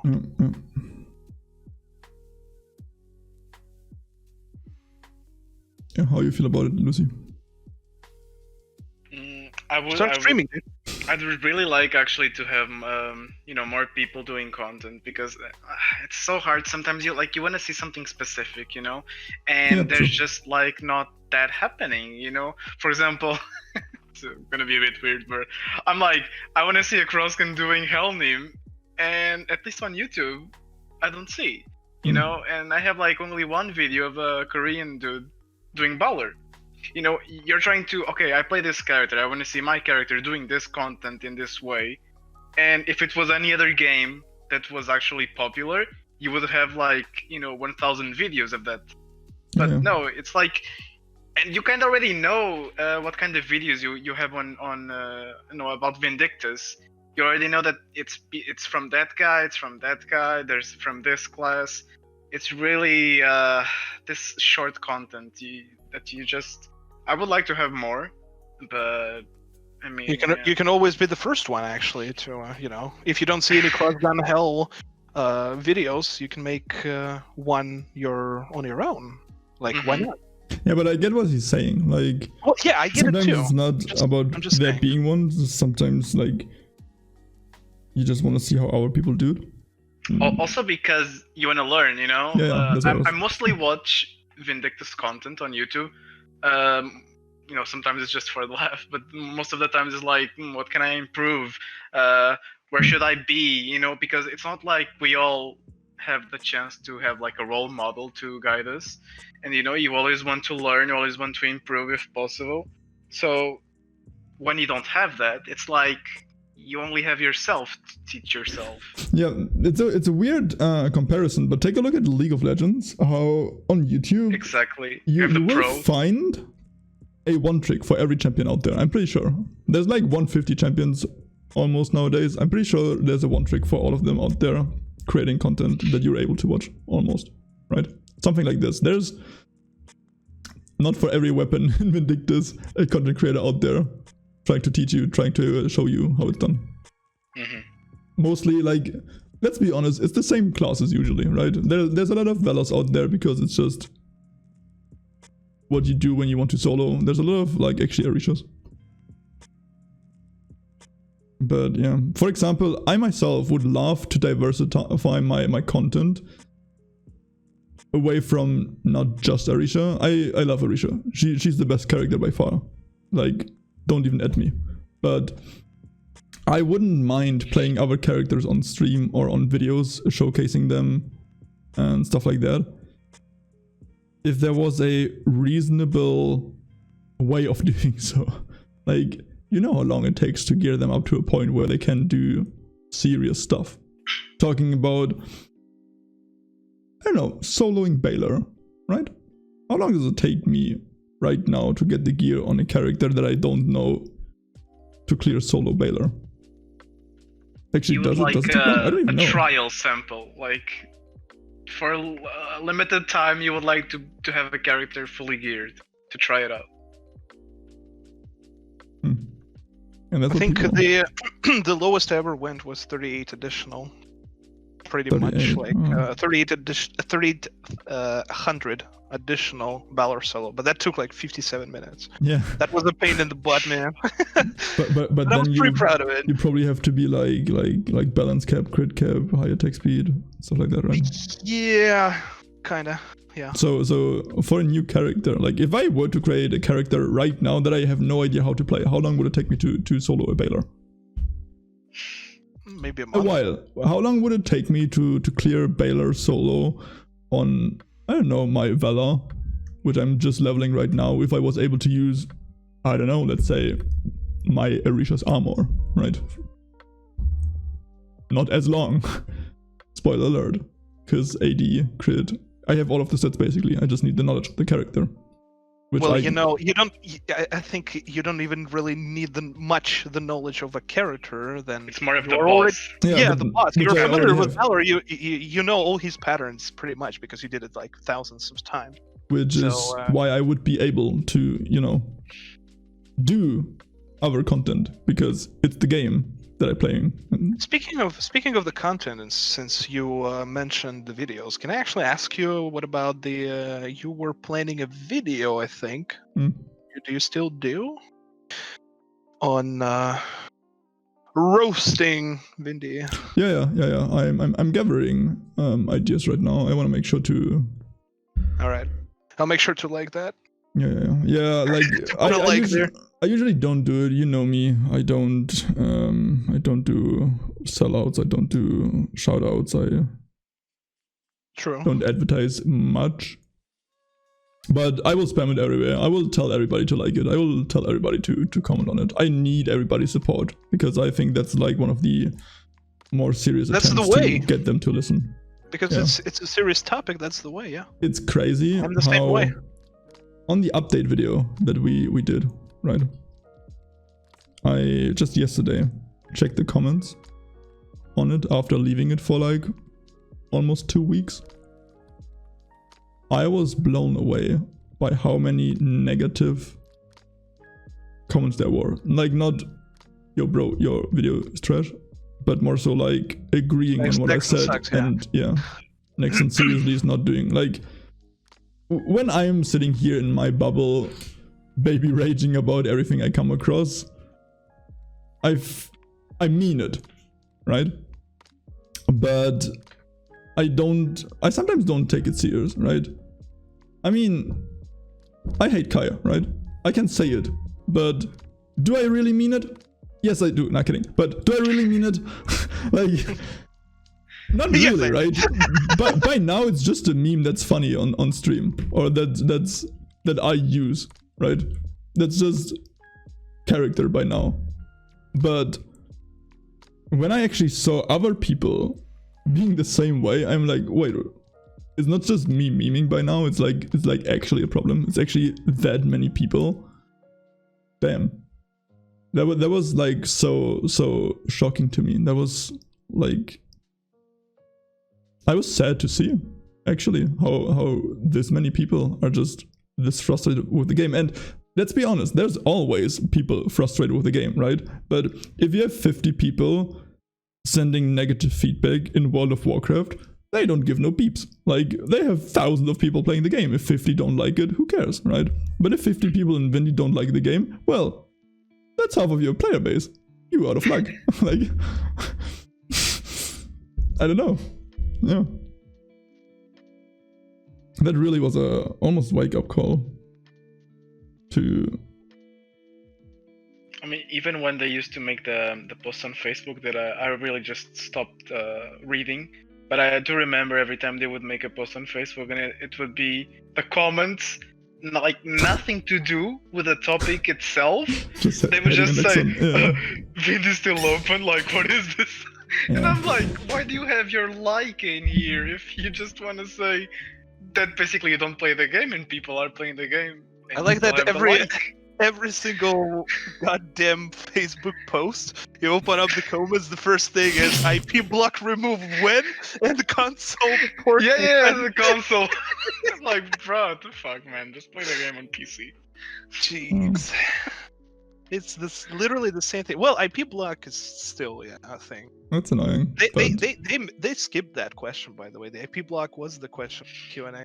I'll be honest, IP block is a thing because the game is already pretty laggy to begin with. If you now have, like, it's the reason why the EU NA will not be merged. I mean, they could address it still, man. Like, at least address it. At least explain they should, why. I guess. Yeah.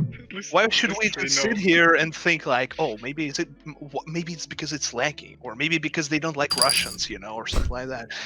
How would we know? That's the reason. Yeah. Or Brazilians. Or that, I don't know, man. What's on Era? Please nerf. Nerf more, yeah. Hmm. I mean, she didn't get nerfed. She got adjusted. Adjusted, yes. And the players be like, you want me? Waiting my for sister. more, She's my waiting for little more sister. Iris with a level 5 Arisha to I'm do so- a friendship skill with me. On Yeah, an A. I'm honestly, I'm still level 3. Like this. Damn I'm it. I'm like, they released friendship like when November, December last year. Then it took them 5 months to give us the second level. And then the And third then and the fourth. 3, 4, 5, bam, bam, Yeah. bam, bam, boom, right? I didn't even get time to like level. No. I mean, I got time to level. People did it, obviously. Like, it was my fault. I get it, but you get what I'm saying, right? Like, I was expecting, oh, I can take my time. Yeah. They were super lazy with the stories. I don't know if anyone actually does friendship content besides me here, but or like gets really into it. Mm. But I usually think it'll work. level 1, 2, 3 had a lot of topics related to like every like milestone, which is 20, 40, 60, 80%. You would get a new Mhm. topic with a character. At level 4, there is literally 1 to 2 topics, and that's Yeah, I it. noticed, Like my Delia, I'm simping for Delia right now, and she had like a really interesting story. She has a really interesting story, like overall. And at 40%, it ended on a cliffhanger. Like, she got taken away. Like, hey, what happened to Delia? And there was no story, pretty much. Like, I got to level to 60%. There was no topic, and then I peeked into the story on Vindy Official, and people are just like, hey, there's no stories. Go read the manga. Yeah, just I don't know. Like, make it yourself, dude. I don't know, she died at some point. I hope not. I like Delia. Damn it. Yeah, true. Well, as a character, as a person, I guess she's nice. She has the best inner too.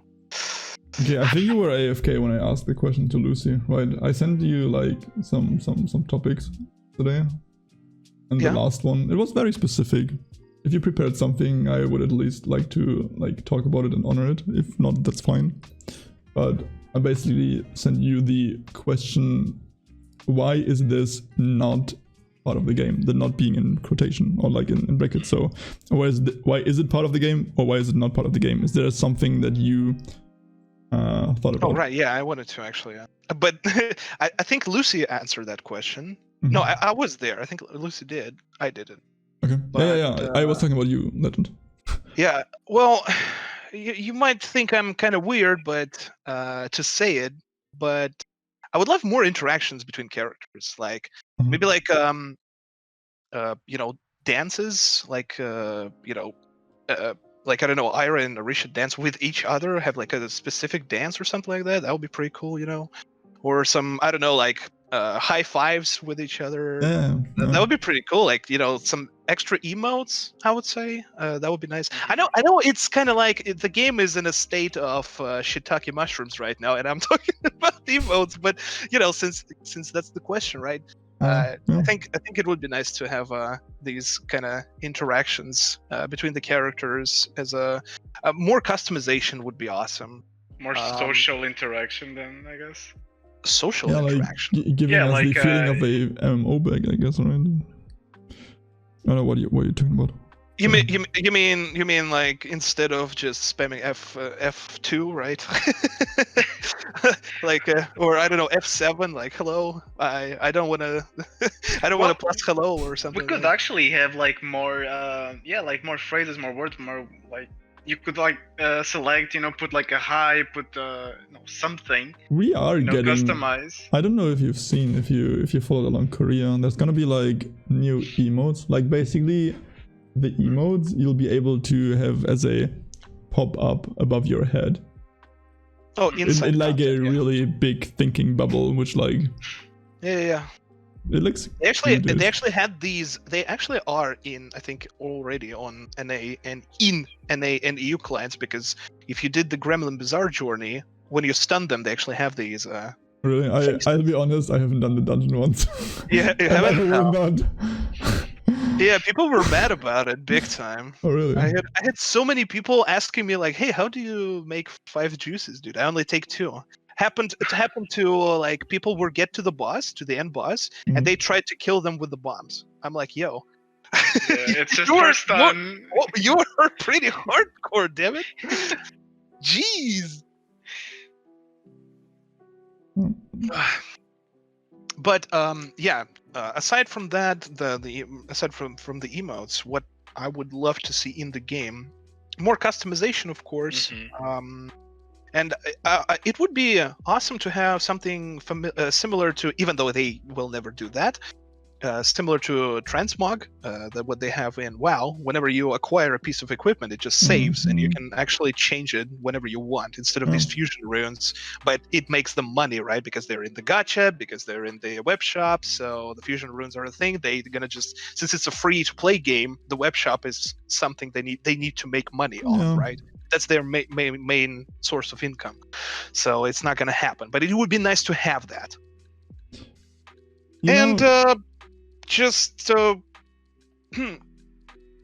I don't know. I said it in the last talk show. It would be nice to have council bosses, but chances they're gonna do that are quite low. So fighting 2-3 bosses at the same time with different mechanics, that would be cool. But since they said they're gonna focus on 4 people raids, that's not gonna happen.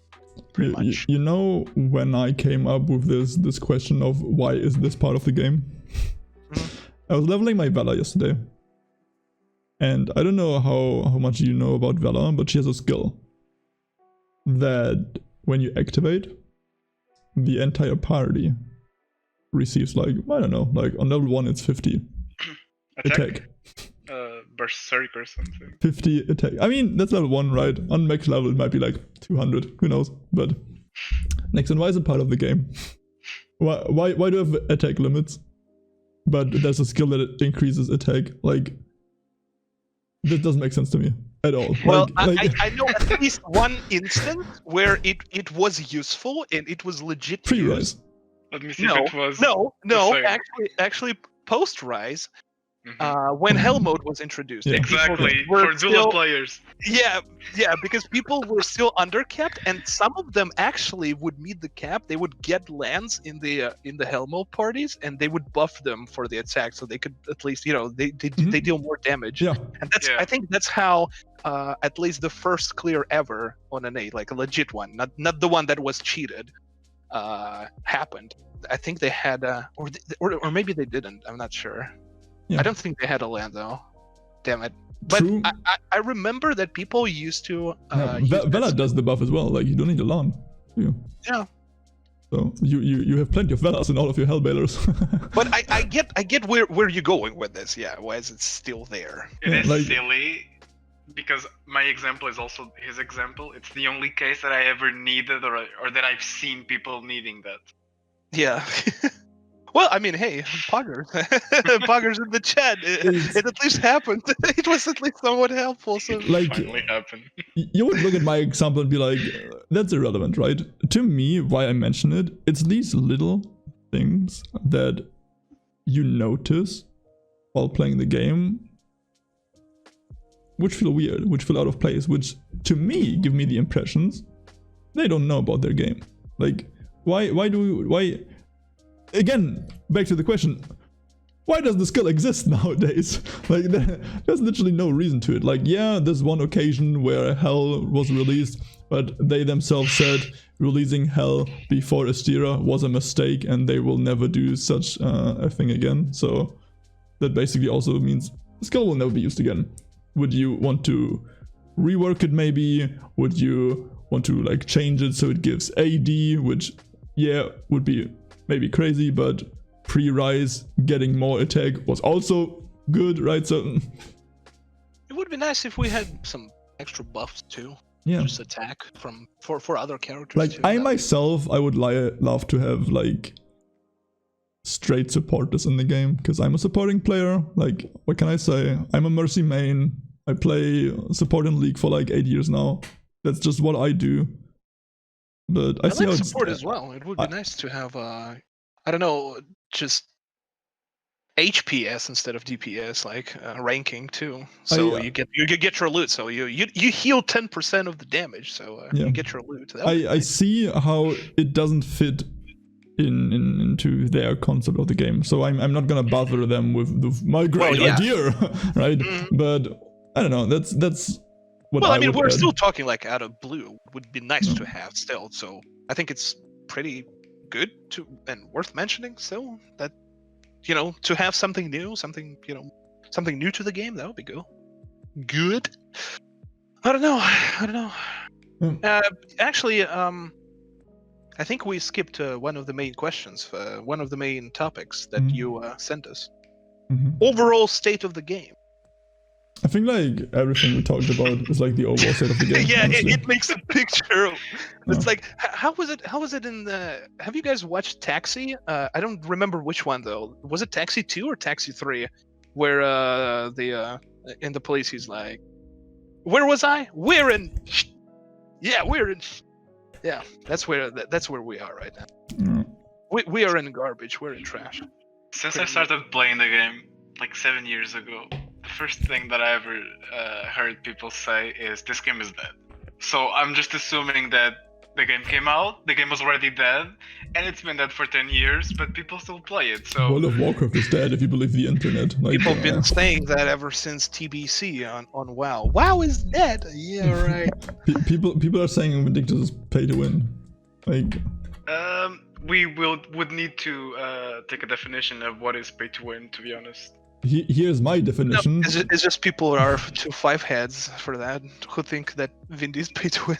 Here's my definition. Nobody wins. Like, no matter what you do, no matter how much money you pay, nobody wins. You already lose the moment you install the game. You got you baited. You can't win, man. You can pay to rush. You can pay to have something faster than you would normally do. Yeah. But I wouldn't say that Vindy is pay to win, and let's not forget it's a free-to-play game. It needs microtransactions. It is, yeah. Of course, I would think way worse of a game that you have to pay to even get it, and then you actually have to have, like, for example, a monthly fee that you need to always pay, and then it's pay to win on top of that. That would be a hell of a game. You see, it's actually pay to lose, because how many times did the 4th rank player in terms of damage get the orange drop and not you? Like, just a quick estimation. Don't even start on that. Like, I'm already tilted. Like if it was actually pay to win, people that deal a lot of damage would surely get a lot of good things, right? How do you feel about that? It's not really the case. I don't know. You see, like, people that join the Reds, they have, like, the Goddess Guidance buff. They probably don't even do 7, but they can drop the scroll in the end, and you did, like, 50%. No. They don't. It's not. They can drop the scroll in the end. They do drop the scroll in the end. That's how it works. Not kidding. Jokes aside, let's face it, or let's talk about it. Like, because we'll go 3 hours, I guess. But let's go. I don't know. You guys didn't play V4, right? The other Nexon game that's a mobile game. No. The way world bosses in this game work is the more damage you deal, the more rewards you get. First place is guaranteed to get a good drop, actually. That's a good tactic, to be honest. If the raids in Vindy were like 10 plus people, then it would be irrelevant. But when you have 4 people, I think it's just... It would create... Argues? Well, yeah, because people be like, hey, you're stronger than me, so I'm going to kick you from the party because I won the first thing. True. So I think it would be unhealthy for Vindy if they had that. Like, I know, like, Tilly, I agree with you, man. Like, it's a great idea, right? The game rewards you of being strong and skillful, but when you try to, and it's pretty much with every idea you try to project on Vindy, whenever you try to do that, it just doesn't work. Don't get me wrong. I thought about this idea myself, like almost every other stream. I myself wouldn't like to have such a thing in Vindictus, because then you could make an argument for it being pay to win. Then new players would actually be upset about their damage. Right now, when people be like, I'm still rank 4 in all of my raids, I'm like, who cares? Like, you have the same odds of getting stuff as I do, right? Like, I'm able to like tell them everything is okay because everything is okay right now. Like, well, I mean, it's a PvE game. Let's be honest. It's a full PvE game. So what do you want in PvE game? Of course, you just try to deal more damage. That's it. So of course, at some point, like how I was pretty upset when I was like rank 7, rank 8, pre-ride. And then when I started gearing up and getting better at the character, I started like getting higher in the ranks in the same party. So it was pretty poggers. It had this, like, I know you talked about the loot, but I'm talking about just DPS in general, right? Yeah, it's kind of like yeah, self achievement pretty much. Yeah. Because it's a PvE game. And I think it's normal. Even in Terra, they don't give you they don't tell you the percentage that you can do, but there is a third-party program that people oftenly use just so they can see how much they do damage and how much they heal. Just because of the self-satisfaction of knowing, oof, I healed a lot, I damaged a lot, you know? Yeah. There's this add-on in WoW called Recount, where it shows like in real time how much damage you do, how much DPS you do, and we when I was like hardcore raiding in Legion on Mythic difficulty, we shared screenshot with my guildies, and it's like, hey, how does your UI looks like? And they this recounter window on a whole their screen. It's like that's the only place I'm looking at when I'm fighting a boss. That was pretty hilarious. I don't remember Legend. I don't know if you remember. It's a very specific thing that happened during Legion, where there was a time when warriors got their, like, I think, was it the raid Nighthold, yes. Nighthold? There was a trinket on the second Oh, boss, don't even start me. which made warriors just go absolute bananas, right? You look at the source, first place of damage, trinket. It was like, I don't know, like on Recount you see like some people only like show the first 3 players, some people show like everybody, like they have like the entire left side of the screen show like 40 different people, sorry. And our warrior frequently posted screenshots of him being like 90% of the damage of the entire raid. It was like 5 seconds after pull, right? He popped his trinket, he just did his full rotation, and he himself dealt more damage than everybody else combined. Recklessness and Draught. It was called Draught of Souls, the trinket. It doesn't matter. It was OP, man. By the end of the raid, of the boss fight, he was like last place because he only had burst for once. But just the satisfaction of being there once being this guy who's like 90% of a raid where there's 30 people fighting was fun. Yeah, I don't know. Like I thought it was fun, and I was a tank. I didn't even care about the damage. What Zaro actually mentioned, chat, that logs is something are crazy though. When I didn't raid, I was like, nerd stuff. But when I was raiding, actually, WoW logs were pretty poggers. It was actually pretty cool to sit there and try to figure out, where are you like getting bad in the rotation? Where do you have these hiccups and stuff? It was actually pretty interesting. When I first joined a guild that was using Warcraft logs, and for everybody who doesn't know, it's tracking your fight. It literally records what you're doing, when you're doing it, where is your position. It's literally a replay, right? People are able to look at you and what you did. I was nervous when I first got into a guild that was using logs, because they were doing like test runs on certain bosses, and then they would analyze your logs, and I was, oh damn, they're gonna see what I'm doing. They will know that I'm trash. They will not. They would know when you were opening Pornhub instead of focusing. For example, they could look at me fail Balo walls, right? Insta Like kick. that's how you have to imagine Warcraft logs, right? They can see you not going where you're supposed to go. Stuff like that, you know? It was fun though, like It's pretty pugger thing actually.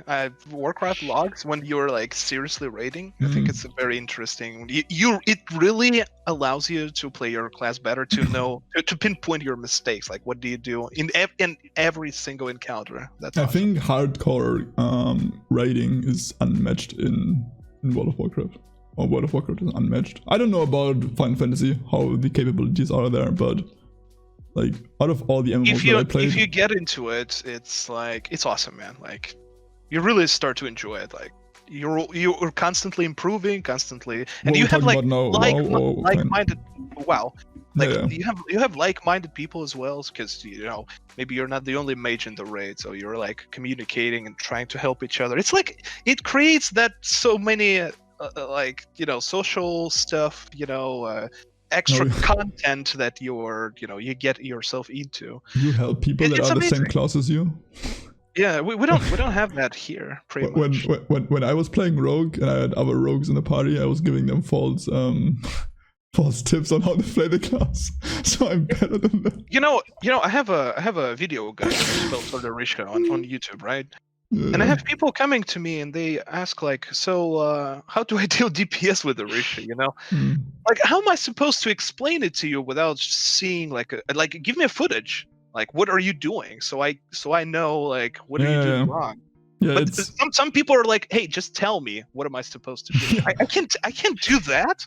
It's impossible. Tell me. I had this happen just yesterday, and I again noticed how bad I am at explaining Arisha. You keep mana up high, and you don't run off mana. That's how you play Arisha. Mana damage. That's it. Yeah, mana good, right? That's what I tried telling him all the time. Okay, you know what, Kate? Tillis, do something. I don't know. This clip is wrong. legendary. Please, guys, don't watch that. It's resonance in a nutshell. Arisha, Spellsword Arisha in a nutshell. Yeah, good class. Very good class. I remember. Jeez. Yeah, anyway, I think I would actually cut it here. I don't know. All right. Maybe I have to edit some out for the video. Maybe I just leave it. Who cares? 3-hour YouTube video. Let's go. So Say outro. nothing. Let's go to outro. Outro. All right. Well, what I'm gonna say. Well, first of all, thanks for hosting this. Love you, my man. You're welcome. Good to. Thanks for having me. Good to be here. Nice to meet Lucy. Finally, nice to meet you, man. Same. Thanks to everyone who's been watching, listening to us. I had fun, and the previous talk show I had fun, but for some reason today it was more fun, even though we had nothing to work with. Sometimes that's the whole point, is like having nothing. Yeah, and it was amazing. Like, guys, everyone, thanks. It's amazing. I had a lot of fun. Thank you very much. Legendarma TV is here. Thank you. Yeah. Cool. Lucy, you. Well, thanks for having me as well, and I really liked it, to be honest. It was fun. We don't really need like sometimes like a certain topic because I mean if we just like brainstorm, since we all like the game, we play the game, just like our opinions, and I mean I hope people like that were watching, they can like also have like a different idea what the game is about. I don't know. I would like to pull way more people into the game. I would like Vindy to be a more populated game. Same. Because like we can. I'm sorry. Can I say it? Sure. Was your time before? Towards Tilly. I'm sorry, Lucy. Can I just say it once, Tilly, please? Yeah. Can I? Yeah. Like we can shit talk the game as much as we want, but at the end we do want to have more people, and we are doing our best to actually drag more people, get more people interested in the game. So join us, all of you who's gonna watch the video too. Just join us. Let's make it better. Well, try to, since I guess we're the only ones who are working on it. Yeah, I don't know. I think it was the most fun one, while it was also the least informative one. Content. But I guess we did what I enjoy the most. That's why it was so much fun. It's basically what Ken said. It was just like talking bad about Nexon, which is my Feels good, man. Specialty. Hell yeah. Yeah. My kind of expertise. I guess I hope Nexon was watching all of it and now knows where the problem is. Definitely is gonna happen. Please listen to us. Yeah. Sure. Come on, Nexon. Watch this thing. Watch the whole thing. Actually, I dare you to do that. Yeah. If you like, I don't know, have a Google Translate. Hey, do some subtitles, Tilly, for them, just in case, you know.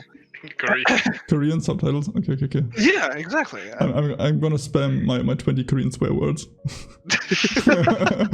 Noob, bad, patch. Yeah, I'm gonna rewatch the 3 hours, and every time anybody says Nexon, I'll just add some Korean swear words. Sounds like an idea, man. Yeah, cool. Alright, yeah, that's the outro. Thanks for watching as well, and yeah, I guess we can if you want just talk some more. That's just for YouTube. Mm-hmm. Very professional outro. Yeah. Thank you, bye. No. I was actually making fun of it or like enjoying it. Do you watch like who is it? Moist Critical? Charlie, his name on YouTube. That's literally his outro. His outro goes like, yeah, that's about it. Bye. Like super bland. It's so funny. It's so cool. He doesn't give a fuck. You can swear, by the way. You watch, you don't watch, you don't watch. Yeah, you can swear again, by the way. Well, sometimes Holy shit! Let's go. Let's fucking go, man. Sometimes simplicity is the key, actually. So. Yeah. Yeah. Oh shit. But that's what I was when I started my YouTube. I was like, I need to come up with something catchy, and I need to do it all the time. And now my intro is, "Hey guys, it's me, Tilly," which is like super fucking shit. I mean, would you like a punch, a hey, a salute? No, I don't know. Every time I say like, it's "Hello guys, it's Legendary TV," and the person probably who watched the other videos is like, "I know, god damn it, I clicked you." Shut up, man. It's not PewDiePie. Yeah. Oh yeah. I actually am. I think I'm gonna go. I need to take a shower and some. Thank God you said shower. Yeah, Resident Evil. Resident Evil is waiting. I need to finish the other story, but thanks for having me. Love you all, guys. Love you, chat. Thanks for having me. It was awesome. Thanks, Tilly, man. Good night. See you guys. Bye. Later. Have fun. Bye.